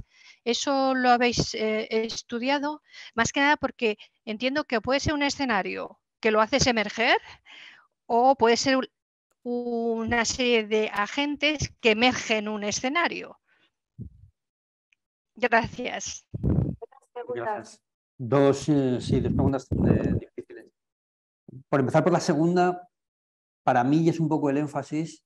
El escenario siempre acaba siendo emergente, es un poco lo que tendemos a decir. Es decir, por mucho que se planifique de arriba a abajo, al final la interacción pues es el resultado, o el escenario es el resultado de una serie de interacciones. Evidentemente habrá entornos en los que se pueda ser más dirigista o se pueda hacer más planificación top-down y habrá entornos que son pues, mucho más bottom-up. Pero en general el escenario no deja de ser, primero, una simplificación que yo me hago y a la que miro y que me ayuda a comprender, a moverme, etcétera, etcétera. Y luego siempre el resultado, digamos, de esa emergencia. Y respecto a la primera, y muy brevemente, no hemos centrado nosotros en hacer una propuesta. Evidentemente, eso implicaría un recorrido mucho mayor del que tenemos. El objetivo es poner una serie de ingredientes para poder hablar de esa propuesta, porque, por ejemplo, la propuesta que hay ahora mismo de España en cualquier entorno es una propuesta de una España en una Europa que se va a mantener, que va a seguir mejorando, en un entorno macroeconómico que conocemos, que damos por hecho que es el que es, en un entorno donde la innovación se va a seguir produciendo como se va a seguir produciendo, etcétera, etcétera, etcétera. ¿Ese escenario es probable? Pues mira, Paul Raskin, que Fernando creo que se lo ha estado mirando, creo que todavía estima con que ese escenario debe estar por encima del 50%. Es decir, es probable, ese es el escenario más probable, no es descabellado.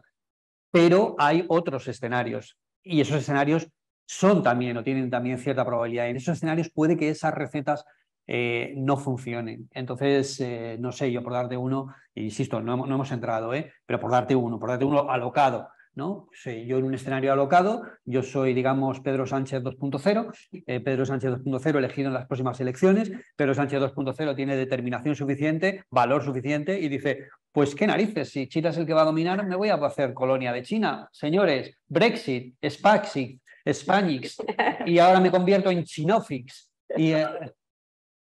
y Tucurú. Y ese escenario no lo ha estudiado nadie, pero ¿es una locura? Sí, es una locura. Probablemente la probabilidad es baja, pero... Hombre, pues si vas monitorizando las señales y los datos, tienes el Instituto del Futuro que está mirando las señales y los avisos y tal, a lo mejor hay un momento dado que dices, me voy a poner el primero, ¿no? De todas maneras, Mike ha mencionado África, que yo no le he dedicado mucho tiempo, pero tengo algún relatito en el que hablo de Nigeria, porque Nigeria es uno de los pocos países en los que realmente sí que va a seguir habiendo un crecimiento de la población, va a seguir habiendo población joven, etcétera, etcétera, etcétera. Entonces, Nigeria es el escenario de alguno de mis cuentos y en esos cuentos ocurren cosas raras. Ahí lo dejo.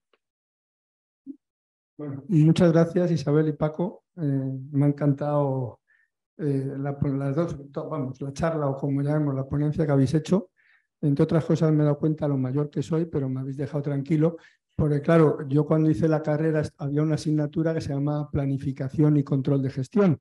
Y siempre me ha ocurrido cuando luego ya trabajé, bueno, ya trabajaba porque hice la carrera trabajando, que veía que aquello no servía para nada, hasta que desaparecieron los departamentos de planificación, porque no servía para nada. Y os soy sincero, hasta hoy creí que nos habíamos quedado en ese vacío.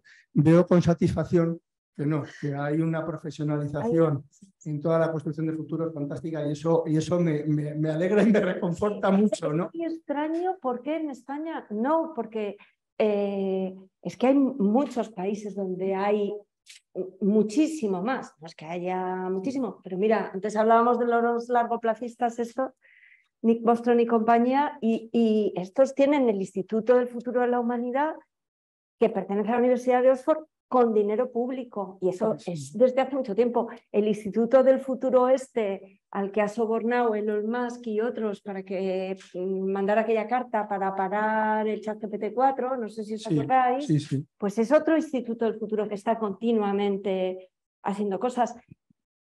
Una cosa súper chocante es que en Latinoamérica hay muchísima más cultura, muchísimo más futuro, mucho más, Paco. Hay mucho más que aquí, se publica más, hay centros, por ejemplo el Centro en México, yo creo que hay más máster, hay más cosas. Nosotros hemos hecho el curso que hemos hecho en UNED, oye, lo hemos hecho los primeros. Y no es que me quiera poner mérito, es que digo, ¿cómo es posible que no hubiera nada? O sea, es que no hay cultura. No, a mí me ha encantado la experiencia que habéis contado de Finlandia, y yo creo que se puede tener perfectamente en España un instituto independiente de futuro, como se tiene la AIREF, como se tiene la Comisión Nacional de Competencia, lo que sea. Pero vamos, yo, aparte de agradeceros eso que me habéis reconfortado, yo sí que esto no era la pregunta viene. A ver, habéis estado hablando y comentaba al final Fernando sobre el approach top-down y el approach bottom-up. Y yo creo que es que en realidad, tal y como yo lo veo, los escenarios de futuro siempre son top-down. Una cosa que me ha parecido muy interesante que tú decías es que lo del backcasting, no, esa diapositiva me ha encantado. ¿Por qué? Porque al final ocurre lo que ocurre y emergen no los escenarios, sino las realidades. Y lo que hay que hacer es estar continuamente retroalimentando, entiendo, los escenarios que dibujamos con esas realidades que surgen. La pregunta va ahora con esas realidades que surgen. Tú decías que incluso eso, aunque es muy complejo y evidentemente lo es, se puede modelizar de alguna manera. Pero me ha parecido ver que la modelización, para mi gusto, y voy a hablar de mi libro no porque tenga libros, sino porque es un tema que me obsesiona, era excesivamente racional. ¿Qué quiero decir? Yo pienso en los agentes, todavía me da la sensación como homo economicus, como una persona que va a racionalizar su comportamiento, y entonces eso lo modelizo, que ya por sí tiene su emoción, me imagino modelizar eso, para tratar de simular no el escenario que yo he dibujado, sino por dónde creo que va a emerger la realidad. Yo soy de los que pienso ya desde hace años, entre otras cosas porque me encanta la neurociencia y llevo como amateur profundizando en esto, que nosotros, y la frase no es mía, somos más animales racionalizadores ex post que animales racionales ex ante. Quiere decir, somos grandes expertos en racionalizar las decisiones que tomamos mayoritariamente todos los días y vestirlas con una capa de racionalidad fantástica que han sido tomadas, ya no quiero decir ni siquiera emotivamente, compulsivamente. Entonces, a la hora de modelizar eso, que ya de por sí tiene complejidad, es decir, la realidad que emerge y que contrasta con el escenario, ¿se está pensando, vosotros que estáis en el mundillo ese, en vez de modelizar estrictamente con las variables racionales o con el concepto de homo economicus detrás, con ese otro que ve a la especie, ¿no? Al organismo como un animal racionalizador más que racional? Esa era la... A ver, responder esa pregunta es largo, pero te doy alguna indicación. Vamos a ver, la economía que tenemos, la economía dominante, está basada efectivamente en ese modelo, digamos, del homo economicus, en gran medida. Lo que creo que se prueba, y es una de las cosas bastante milagrosas de la economía, es que con ese modelo de homo racional, de las decisiones las tomo óptimamente, etcétera, etcétera, el agregado que surge, porque efectivamente lo que hace la economía clásica, la economía, pues incluso hasta Keynes, ¿vale? Es básicamente eso. Sorprendentemente predice mucho. Pero es evidente que desde los años 50 hasta aquí ha habido una deconstrucción completa, donde el énfasis es, pero en realidad nosotros no funcionamos así, no somos seres racionales, unos son más, otros son menos, etcétera, etcétera. Entonces ahí entra, digamos, lo que efectivamente hoy en día es complejidad, etcétera, etcétera. Yo las primeras cosas que vi, bueno, son del Instituto Santa Fe, y básicamente pues era Brian Arthur modelando el sistema financiero. Entonces, cuando tú modelas el sistema financiero en base a agentes, y esos agentes tienen distintas estrategias, distintas lógicas, etcétera, consigues reproducir cosas que esa teoría superestándar no ocurre. En la teoría superestándar es, oye, todos somos racionales, luego aquí hay un precio. En el sistema financiero hay una información, automáticamente la acción vale tanto porque todos hacen esto. ¿Qué es lo que ocurre cuando se modela dinámicamente eso? Pues que modelas, por ejemplo, los cracks, ¿vale? ¿Por qué? Porque efectivamente los agentes están reaccionando a lo que está ocurriendo y entonces de repente tienes cracks, ups and downs, etcétera, etcétera, y simplemente con unos modelos muy básicos de agentes eres capaz de reproducir eso. Entonces, básicamente lo que yo hago es extrapolar y decir, vamos a ver, eso lo podemos hacer en muchos otros entornos. No quiere decir que no sea tremendamente complejo y que en todo caso no vayas a estar moviéndote en una raya difusa entre lo cuantitativo y lo cualitativo, porque modelar cuantitativamente eso es absolutamente imposible. Lo que sí creo, insisto, y lo que he dicho antes, es que los modelos pueden ayudar a refinar el thinking que tenemos, la forma en la que planteamos. Y por supuesto tienes razón, o sea, el modelo, ninguno de estos modelos y ninguno de los que yo pienso se trata de decir, no es que todos actuamos racionalmente, etcétera, etcétera. No, hay que modelar un poco la realidad. Sí. Yo, porque me gustaría aportar aquí que también soy fanática de la neurociencia. Ay, perdona, déjame que diga una cosa, porque has dicho una cosa muy importante y en esto hemos discutido mucho. Isabel, y reconozco que yo la he limitado en esto, quería haber titulado esto como los futuros adaptativos. Sí. Porque es realmente lo que vamos buscando, es estar constantemente. Y he sido yo el cobarde el que le dije, pero es que no tenemos modelos suficiente, ¿vale? No teníamos las pistas para hacer las primeras apuestas y tal, pero no como el análisis de señales, que es una metodología también muy usada en futuros, sirve para hacer los movimientos de cintura de la adaptación y no nos hemos atrevido mucho. Pero yo volviendo, por si te he entendido, que no lo sé, de cosas que se están haciendo, otras cosas aparte de nosotros. Pues mira, por ejemplo, hay mucha convergencia ahora entre la economía y la conducta y los estudios de futuros. Hay algunos cursos de futuro que yo conozco que lo primero que hacen es hacerte una inmersión en sesgos para que tú te des cuenta de cuál es la imagen del futuro que tú tienes, cuál es el futuro por defecto inadvertido que tú tienes, etcétera. Entonces, yo, por ejemplo, en una metodología, digamos, de facilita, ¿no? De estas de que al final todos necesitamos un poco de guías o las empresas las piden y que sigo, que es la que tú conoces de Sohail Ayatullah, de los 6 pilares. El primer paso en la metodología es capturar la imagen existente del futuro. O sea, el primer paso es pura introspección, pura narrativa, cómo veo el futuro, si no hago nada, por qué lo veo así, qué sesgos o qué mitos, qué metáforas me están haciendo ver el futuro así. Eso es lo primero, capturar cómo tú ves el futuro. Y nosotros lo que nos hemos metido aquí en el momento en el que se supone que tú todo eso ya más o menos lo has hecho, lo hemos explorado un poco cuando hablamos de España y de Unamuno y de la cultura española y de el látigo aquí con el que nos damos, ¿no? Pero sí, es una fase muy importante y previa. Esa es una. Y la convergencia con la economía conductual, y la otra son estas técnicas como las que mencioné del CLA, que son narrativas, son puramente narrativas. Dice Dennett, el filósofo de la mente, que somos las historias que nos contamos. Pues es eso. Hay otra cita en futuros que no se nos cae la boca continuamente, que es la de Fred Pollack, que dice, él tiene un libro que se llama La imagen del futuro, que estudia la prosperidad y el declive de un montón de civilizaciones. Entonces, él demostró con ese libro, que ha sido súper impactante y seminal, que la imagen que tiene de sí misma una sociedad sobre su propio futuro, si es positiva o negativa, tiene un impacto enorme en lo que ese futuro vaya a ser. Solo ya con esa frase, yo creo que se justifica bastante que sea el Instituto del Futuro. Eso tiene que ver con ese escenario que proponemos. Es que no tenemos visión. Si la única visión que tenemos es distópica o el business actual, estamos muy limitados. Estás muerto. Claro, estamos uniendo también las dos cosas de lo que decía Ángel Luis. El Homo economicus no existe. O sea, y al final lo demostraron Kahneman, Tversky, Richard Thaler, todos los demás, que al final estamos guiados por emociones.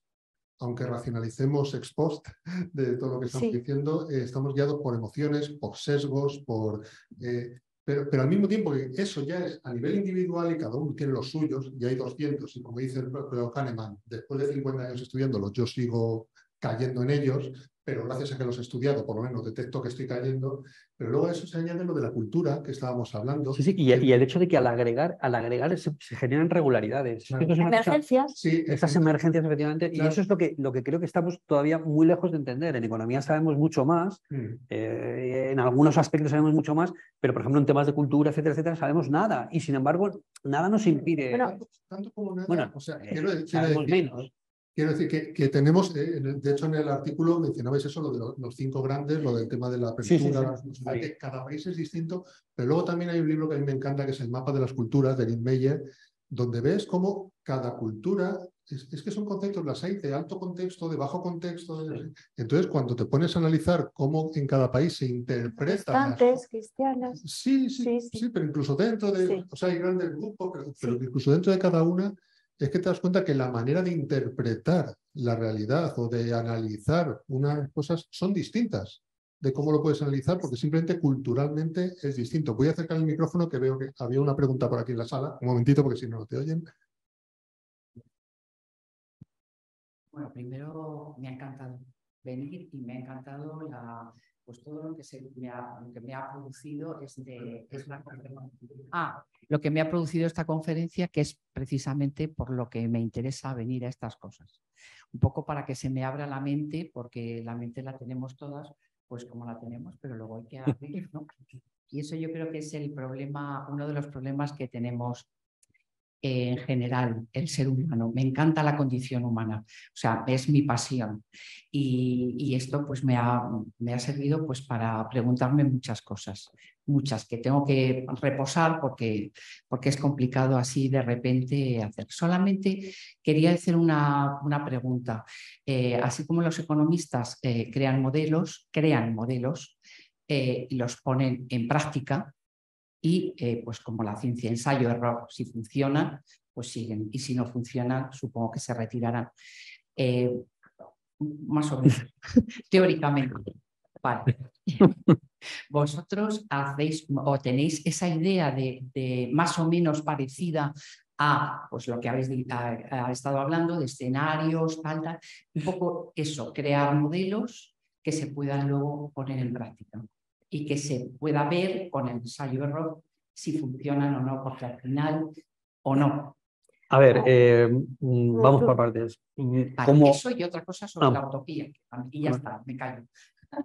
Como aspiración, absolutamente. Como aspiración, absolutamente. Creo que estamos muy lejos y desde luego nuestra capacidad para hacerlo es nula. O sea, la cuestión por eso es ¿quién podría hacer eso? ¿Cómo podríamos hacerlo? Pero me consta... hay un tema de la utopía, que sí, lo que déjame... sobre el camino. Claro. O sea, que yo además soy utópica y platónica a 100 y no me ha funcionado mal.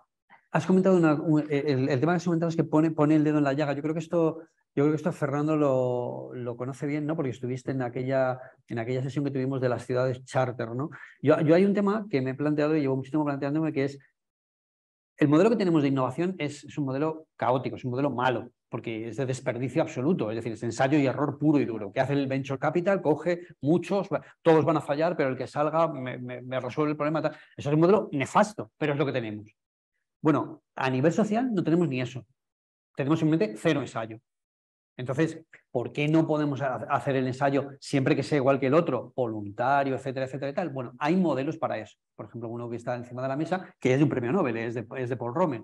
Es lo que llaman la ciudad de charter, que es, oye, nosotros nos ponemos de acuerdo, pedimos permiso para que nos dejen un pueblo, por cierto, deshabitado aquí en España, firmamos todos, oye, que estamos de acuerdo, estas van a ser las reglas que juego y tal, y ensayamos. ¿Que nos pegamos un castañazo y palmamos todos? Pues mala suerte, pero quedará un testimonio. Que de repente encontramos algo maravilloso, pues fenomenal. Bueno, esto... Y además siempre queda algo. O sea, exacto, es decir, lo que no se hace, lo que no se piensa, lo que no se inicia, es nada. Pero esto es tabú en la sociedad actual. Bueno, pero aquí hay que trabajar mucho sobre eso. Y es verdad que la palabra, yo creo que espero que no dejemos la palabra nunca. Espero la palabra. Porque estamos en un mundo de tecnología y vamos hacia más. Pero no debemos de olvidar que la palabra es todo, es lo que nos hace, ¿no? Sí. Es lo que nos hace humanos y lo que no debemos de perder.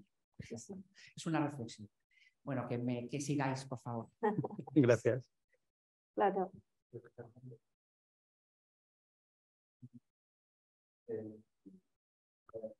Nada, bueno, en el chat pues tenemos 2 felicitaciones. A ver, Sergio y Pedro pues os felicitan, dicen que ha sido muy interesante y tal, desafortunadamente se han tenido que ir, entonces, bueno, que me han pedido que os lo traduzca. Gracias. Pues muchas gracias. Hola, gracias Isabel, gracias Paco, gracias a la Fundación.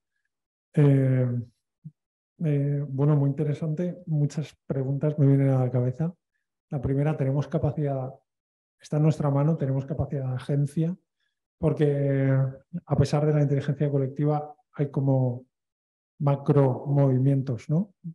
Macro, que son muchísimo más grandes que un país. O sea, la propia pregunta ya encierra una trampita.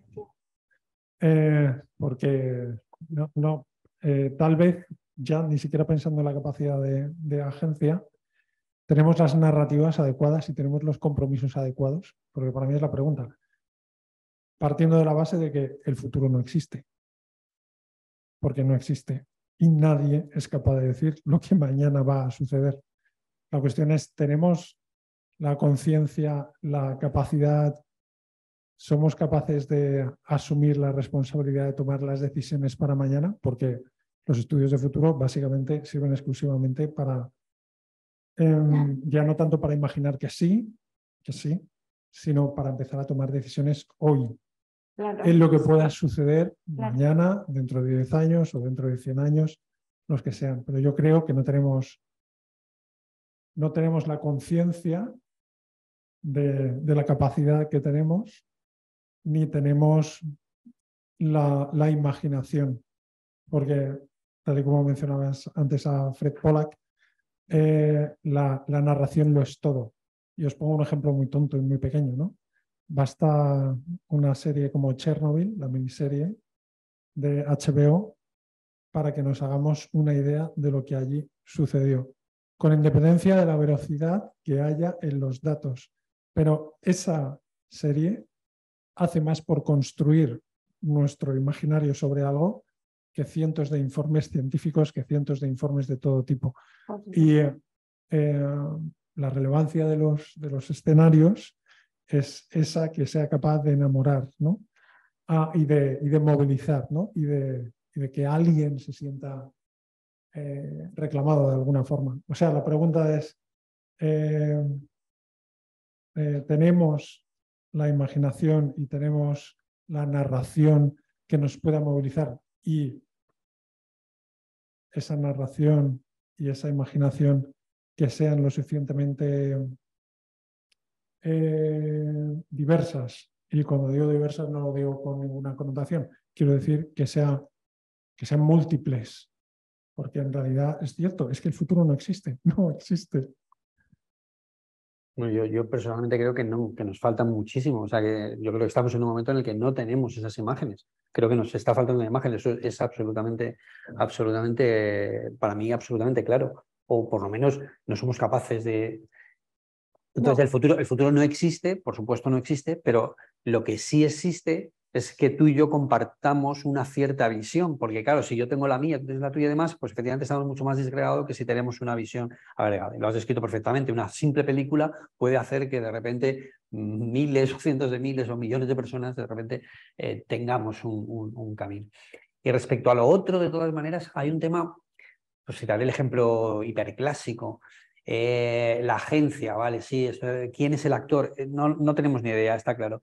Pero los que creemos que las dinámicas se pueden llegar a entender y se pueden llegar a jugar con ellas, ¿vale? Pues llegamos a conclusiones como la de Asimov, con cambio mínimo necesario para producir el resultado máximo deseado. Entonces, si tú fueras Elon Musk, o si yo fuera Elon Musk y tuviera los millones para invertir, pues yo no sé si tú habrías comprado Twitter. A lo mejor es la mejor opción, o a lo mejor resulta que lo que tienes que hacer es un golpe de Estado en no sé dónde. Entonces, ¿qué decir? Esto ocurre todos los días. Y las dos cosas están ahí. Sí, no, tenemos a Carmen que con la mano levantada quería opinar y luego hay otra pregunta aquí en la sala. Vale, vamos a ver, entiendo que para esa experimentación de grupo, que aunque fuera voluntaria, evidentemente, habría también que flexibilizar mucho las regulaciones. Es decir, que las reglas se tendrían que crear en el grupo. Con lo cual, bueno, habría que permitir, digamos, que se crearan un tipo de reglas distintas de lo que el sistema pues, nos propone, digamos. Y luego, en segundo lugar, bueno, ¿qué pensáis de eso? Y luego, en segundo lugar, discrepo un poco de lo que dice Fernando, quizá porque soy economista, y creo que el hombre es económico en todos sus aspectos, es decir, está siempre optimizando sus intercambios, aunque sean intercambios no en el puro sentido económico, sino que también intercambios de valores personales o de relaciones personales. Y entonces ahí sí que busca también rentabilidades. No sé qué opináis. Sí, en el modelo este que comentábamos de la ciudad charter, etcétera, hay toda una práctica que, como digo, está sometida a intensa crítica y de hecho no avanza, pero existe. O sea, Paul Romer se tomó la molestia de decir hay que crear unos estatutos, etcétera, etcétera. Yo, por ejemplo, describo un escenario en uno de mis cuentos de ciencia ficción, describo un escenario en el que cuando de repente ya es posible viajar y hacer viajes en naves de estas generacionales, ¿vale? Tú te puedes sumir a una nave generacional y esa nave generacional tiene un modelo charter. Significa que tú firmas un contrato y dices, nos vamos a regir por estas reglas, ¿vale? Y entonces te lanzas en este tema. Dicho esto, como digo, es ultra contravertido. Esto efectivamente tiene implicaciones diversas, etcétera, y por otra parte la sociedad no quiere. Pero, por ejemplo, entre los venture capital americanos, pues el propio Marc Andreessen, etcétera, están anticipando que tarde o temprano esto va a existir. Es que si no, no vamos a poder hacer nada. O sea, estamos anclados en modelos del pasado. Entonces, de alguna manera hay que hacerlo. A lo mejor hay que irse a la Luna a experimentar lo nuevo, como ponía Robert Heinlein, ¿vale? O sea, es decir, enviamos a los que tienen penas de no sé qué a la Luna y ya que hagan lo que quieran allí. Y allí se inventará algo nuevo, pues como ocurrió en Estados Unidos, ¿no? Los malos se van y quedan en una sociedad. ¿Y esa sociedad qué ha sido? Ha sido, resulta, que la que de repente lidera. Bueno, pues en eso estamos. El tema es complicado, pero efectivamente está ahí. No, bueno, yo por el tema de los contratos, que es así como un hilo de un hilo de un hilo, solo por añadir un poco más, que esto tiene mucho que ver, o podría tener mucho que ver con todo el tema de las DAO de blockchain y las Distributed Autonomous Organization, todo ese concepto que lo puedes extrapolar a lo social, de que hay una serie de reglas que se negocian entre unos y otros y que las validan 2 o 3 los que las tengan que validar y eso que se ha intentado, porque algunos países lo han intentado en el mundo empresarial, han intentado crear organizaciones con esos modelos de DAO que se regulan por sus propias reglas. Pues sería una extrapolación de eso a lo social, pero bueno, esto lo comento así como porque la tecnología apoya, la tecnología desde luego, la digitalización y toda la tecnología inteligente apoya la flexibilización, o sea, por tecnología no va a ser para poder hacer este tipo de experimentos. De hecho, yo creo que efectivamente todo. Lo de Homo economicus, yo es que he entendido más que era que lo que decía Ángel era, que yo me pongo de su lado, era reclamar el aspecto inconsciente, visceral, emocional, que no me parece que vaya en contra de lo... Era más bien poner en cuestión que todas nuestras decisiones sean racionales, matemáticas, hemisferio izquierdo. O sea, claro, el problema es en quién crea el modelo y qué está cuantificando, claro, o qué variables está teniendo en cuenta. Que quizá bueno, ese sea por eso hablamos el de la error a mayoría de veces. todo, porque, y yo insisto, porque es que si te pones solo con lo económico y lo matemático te quedas cojo. Si te olvidas las narrativas y no miras a los sesgos, las creencias, los tabús, el peso de la historia, etcétera. Una herramienta muy típica, cuando tú haces estudios de futuro, la primera que aprendes. Es muy fácil, triángulo del futuro. En el vértice, mi futuro favorito, donde el futuro de la educación, lo que sea. Pues que sea como un menú que cada alumno, no sé qué tal. En un lado, el peso del pasado y en otro, el tirón del presente. Pues si no te metes a valorar esas nociones que nos salen, pues eso, el peso del pasado, lo que hemos mamado, lo que nos han enseñado, lo que tú piensas que va a ser siempre como es, pues es que no llega ni a las matemáticas. Creo yo, vamos, no sé. Yo tenía una reflexión y una pregunta. La reflexión es que, claro, yo nunca me había planteado esto tan concienzudamente como vosotros, como vosotros lo habéis expuesto, ¿no? Pero me quedo con algo que no sé si a vosotros qué os parece o si es medianamente correcto. Digo, desde un punto de vista conceptual. Es decir, por un lado estarían los escenarios que construimos de futuro, los futuros que construimos, que son por definición varios y posibles. Por otros, unos más que otros. Unos más que otros. Sí. Por otros, y conceptualmente separado de los escenarios, estarían las narrativas, en el sentido que decía Nacho. Es decir, un mismo escenario. Un escenario es una narrativa. Bueno, el escenario tiene su narrativa, pero basado en ese escenario, desde un punto de vista prescriptivo, desde un punto de vista de acción, desde un punto de vista de cómo llegar a ese escenario, yo puedo construir narrativas distintas. Bueno, pero esos serían estos backcasting de los que hablábamos antes, que esa es otra... pero por eso digo, pero el escenario... Pero no, sin llegar al backcasting. Sí. O sea, no me refiero a yo he construido el escenario y ahora yo mismo, digo, para llegar a ese escenario construyo esta narrativa. No, es que alguien ajeno, basado en el escenario que yo he construido, dice, ahora yo construyo esta narrativa para llegar ahí, que puede o no coincidir con la mía. Digo, desde el punto de vista conceptual, pueden ser cosas distintas. Es decir, podemos construir los escenarios y eso, siguiendo más o menos la mejor metodología que tengamos y los mejores datos, van a ser los mejores posibles. Las narrativas, sin embargo, ya pueden estar interesadas. Es decir, ya pueden incorporar algo que va más allá de describir la narrativa del propio escenario, sino de cómo yo quiero llegar ahí. Y luego hay otro tercer elemento que sería efectivamente la realidad emergente, que es la que contrasto con el escenario. Pero son tres, no sé si... Sí, es que la palabra narrativa es muy poliédrica, entonces es muy difícil, pero bueno, yo entiendo lo que dices y lo relaciono con esto que ahora que se dice tanto de el relato, el que domina el relato, el tal, que es una cosa que ya lleva un sesgo de un poquito manipulación. Nosotros usamos la palabra narrativa de una manera muy positiva. Cada cuerpo profesional o científico, lo que sea, pues intenta tener su vocabulario y su semántica, porque si no te vuelves muy loco. Y la manera en la que tú la has usado, pues no encaja, yo no sé cómo se llamaría. No sé cómo se llamaría, la verdad. Pero no me interesa tanto el nombre, sino que yo creo que conceptualmente son cosas distintas, pero que a veces se pueden mezclar, ¿no? Sí. Pero que están ahí, o sea, que existen, ¿no? Sí. Y bueno, y en cualquier caso, la pregunta no tiene nada que ver con esto. La pregunta es, dentro de los PESTEL estos que habéis identificado, evidentemente hay uno que es fundamental y para mí es de los que tienen mucho peso en la construcción de los escenarios de futuro, pero que me lleva a una consecuencia que no sé en qué medida habéis investigado, que son dos temas demográficos que me parecen fundamentales. Uno, el hito histórico, porque este sí que es histórico con mayúsculas, no ha ocurrido nunca en la historia como especie de que vamos a estancarnos y disminuir. Sí. Ese es...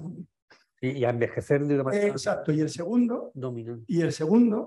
Es que va a envejecer la globalidad.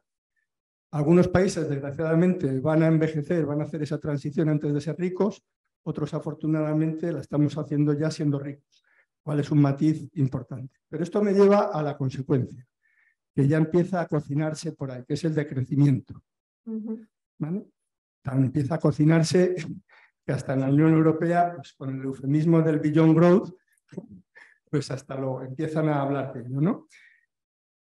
Mi personal tesis sobre esto es que, y liga mucho con ese concepto que yo tengo, si queréis, como especie que hablábamos antes, es que el decrecimiento va a ocurrir o va a ocurrir. Entre otras cosas porque vamos a tener muy probablemente antes o después que cambiar algo que desde que yo empezaba a estudiar economía se está hablando pero nunca se ha hecho, que es cambiar la composición del PIB. Porque sencillamente una sociedad tremendamente envejecida va a tener que incorporar un montón de actividades que hoy no están incorporadas a la economía en el PIB, como es todo lo de los cuidados, necesariamente si queremos tener un PIB medianamente cercano a la realidad. Pero más o menos de que eso mejor o peor lo incorporemos, vamos a decrecer. Mi tesis es que vamos a decrecer por lo criminal, no por lo civil. Es decir, las consecuencias de ese decrecimiento no vamos a ser capaces de gestionarlas. No sé, la pregunta es, hecha esta reflexión en los escenarios que estáis construyendo, ¿cómo veis, qué visión tenéis vosotros de esto? Pues a ver,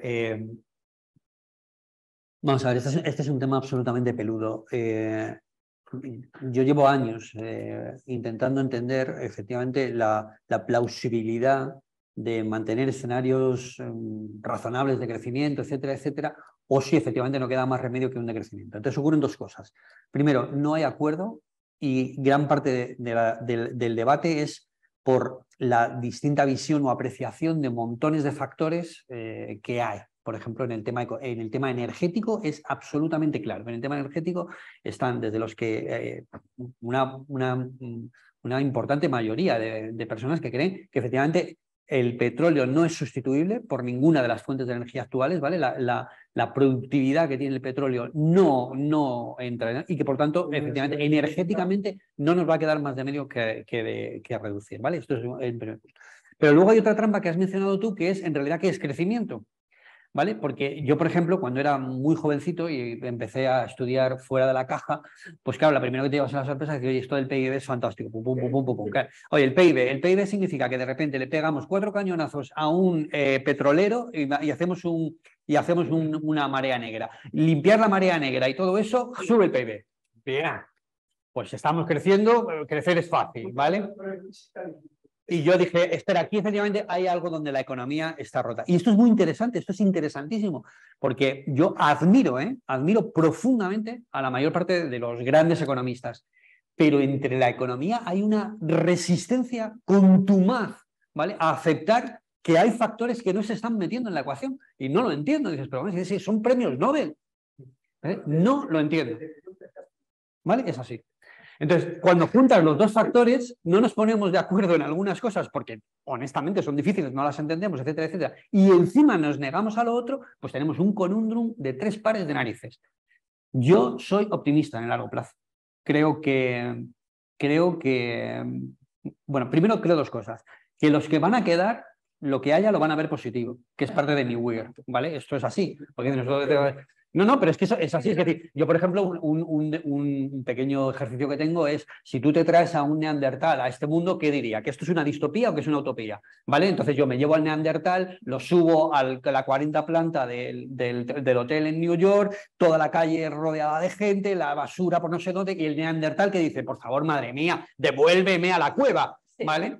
Pero, sin embargo, para mí, hombre, Nueva York, por favor, I want New York, ¿vale? Entonces, ¿qué es lo que ocurre? Que los de dentro de 100 años, el mundo que haya, sea el que sea, lo van a ver como un mundo positivo.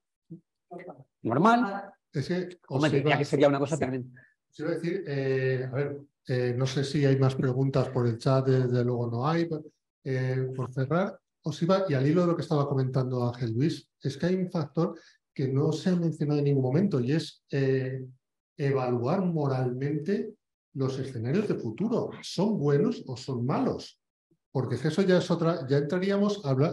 Tiene que ver con la primera línea que tengo ahí. Podemos poner con los largoplacistas ahora.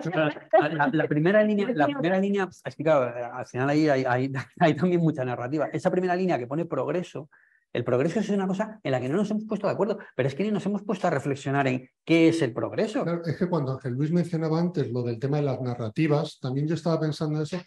Estaba tomando el ejemplo así hipotético, loco, que decía lo de, oye, España, un futuro presidente del gobierno decide, hacemos un Españexit y nos convertimos en una provincia de China. Mucho. Ya está. El Españexit y somos una provincia de China. A continuación el tema es, ¿y eso es bueno o es malo? Claro. ¿Y por qué? ¿Y quién juzga? Porque también es que, no lo mencionaba, pero claro, los escenarios del futuro no tienen una valoración también. Esto, Fernando, esto es inteligencia colectiva. Es que nos negamos a avanzar en todo ese tipo de planteamientos. O sea, damos por hecho un montón de cosas, aceptamos un montón de narrativas, aceptamos un montón y ni siquiera las debatimos, en muchos casos ni siquiera las definimos. El progreso, pues ahora mismo hay del mundo emprendedores, etcétera, etcétera, más el famoso Tyler Cowen, etcétera y demás, ¿vale? Que están defendiendo, necesitamos una teoría del progreso. Porque es que, para empezar, vamos a estar de acuerdo de todos queremos progresar, sí, pero ¿qué es el progreso? Porque vamos, es el progresismo. El progreso está en cuestión, eso está clarísimo. Mira, los largoplacistas te dirían que hay incertidumbre moral, pero que es bueno lo que es bueno para la supervivencia de la humanidad y que de ahí no salimos. Y ahora mismo yo creo que esa es la ética o lo más cercano a una ética global que se podría plantear. Seguiríamos aquí horas y horas hablando. Sí. ¿Habéis mencionado... No, simplemente iba a mencionar que habéis mencionado sobre esto de decir la ética, habéis mencionado Nigeria, hemos mencionado África, hemos mencionado China, hemos mencionado... Ya como empezásemos a unir. Así que bueno, le voy a ceder a Maite para que haga la última pregunta y ya cerraremos. La mía tiene que ver con esto de la ciencia ficción. Ah, sí. O sea, Claro, no podíamos... yo siempre he pensado cuando he leído cosas y he visto películas que digo, o sea, nosotros mismos y nuestra imaginación nos abocamos al futuro. ¿Qué pensáis vosotros que escribís ciencia ficción? O sea, al final yo veo películas del Schwarzenegger por ahí, no sé qué, con pantallas tal y cual, y digo, jolín, o sea, es que eso es una predicción más que un relato de imaginación desbordada, ¿no? O sea, lo de Orwell, lo del otro, o sea, dices... Lo ha explicado Nacho perfectamente. Claro, es que es fundamental. Esa es nuestra batalla. ¿Quién pone las imágenes de futuro en nuestra cabeza? ¿Quién pone las narrativas en nuestra cabeza? Desde luego hoy en día son los grandes medios, las películas, etcétera, etcétera.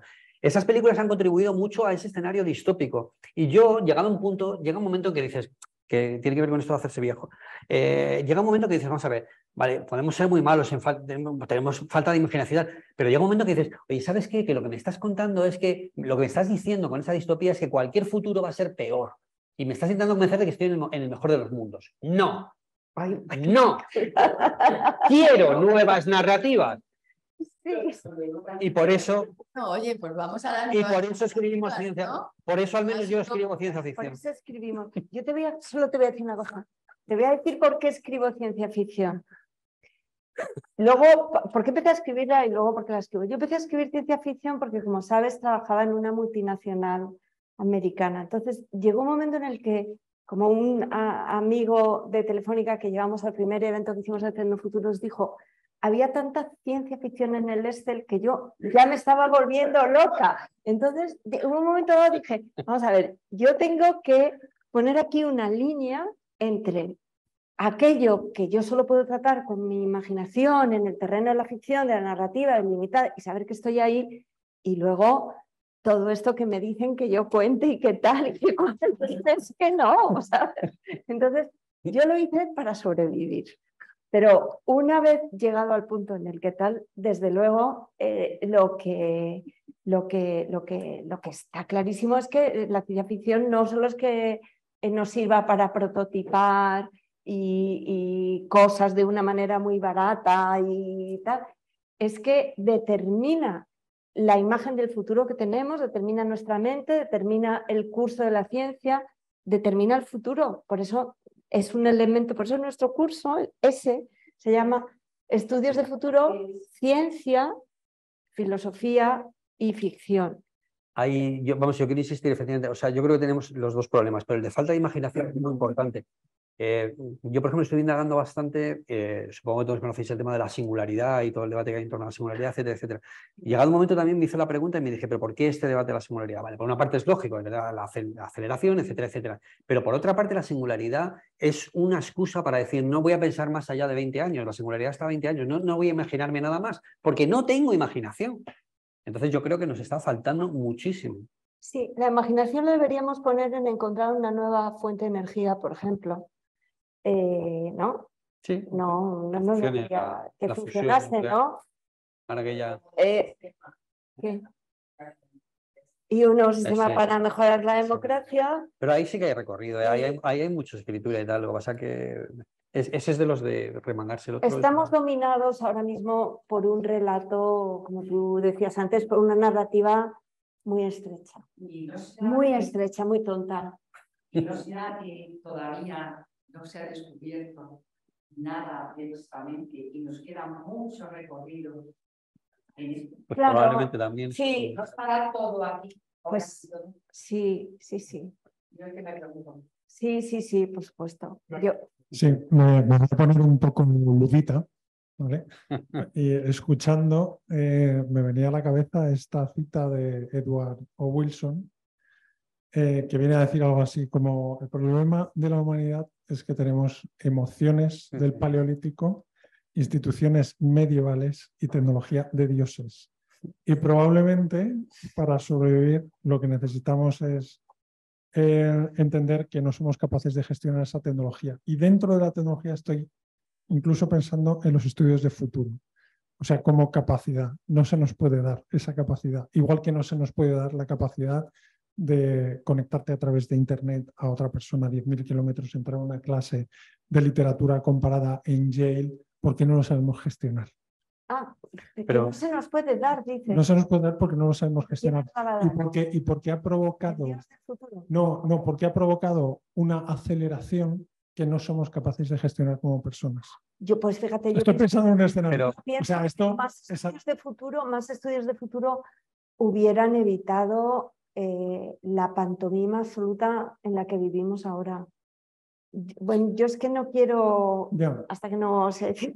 Yo creo que damos por hecho, vamos a ver, el descubrimiento de la ciencia, el método científico, no deja de ser una cosa simoviana. De repente alguien ve, ahí va, es verdad, este método podemos hacerlo, y eso nos ha permitido un desarrollo alucinante, ¿vale? Entonces, efectivamente, estamos desbalanceados completamente, como dice Edward O. Wilson, pero es que yo estoy plenamente convencido de que nada nos impediría desarrollar esquemas similares, lo hemos comentado aquí, ensayos, etcétera, sociales, etcétera, que nos permitieran hacer lo mismo en esas otras dimensiones. No queremos o no sabemos, pero no significa que no se pueda hacer. Y el recorrido está ahí. A lo mejor lo conseguimos, a lo mejor no, a lo mejor vamos a una sociedad. La cuestión es que no pase nada suficientemente malo para que nos demos cuenta de las tonterías que estamos haciendo. Que nos demos cuenta antes. De hecho, Antes de que pase. de hecho, lo más parecido, Claro, exactamente. lo más parecido, lo más Exactamente. Entonces, lo más parecido que tenemos al modelo de innovación, el modelo social, pues se llama guerra, conflicto, etcétera, etcétera. Claro. ¿Cuándo? ¿En qué? Bueno, no. Bueno, como veis, perdonad, es que si no, no sé. O sea, el modelo en el que vivimos, ¿cuál es? Un modelo que surge después de la Segunda Guerra Mundial. Claro, la debacle. Como veis, los que estáis viendo este vídeo en el futuro, esta conversación va a seguir después de que acabemos. Así que, exacto. Así que lo único que queremos es daros las gracias a los que estáis viendo, a los que estáis todavía conectados, quienes estéis viendo el vídeo en el futuro. Vamos a decir esto que dicen los youtubers, de pulsa en suscribirse y haz tus comentarios.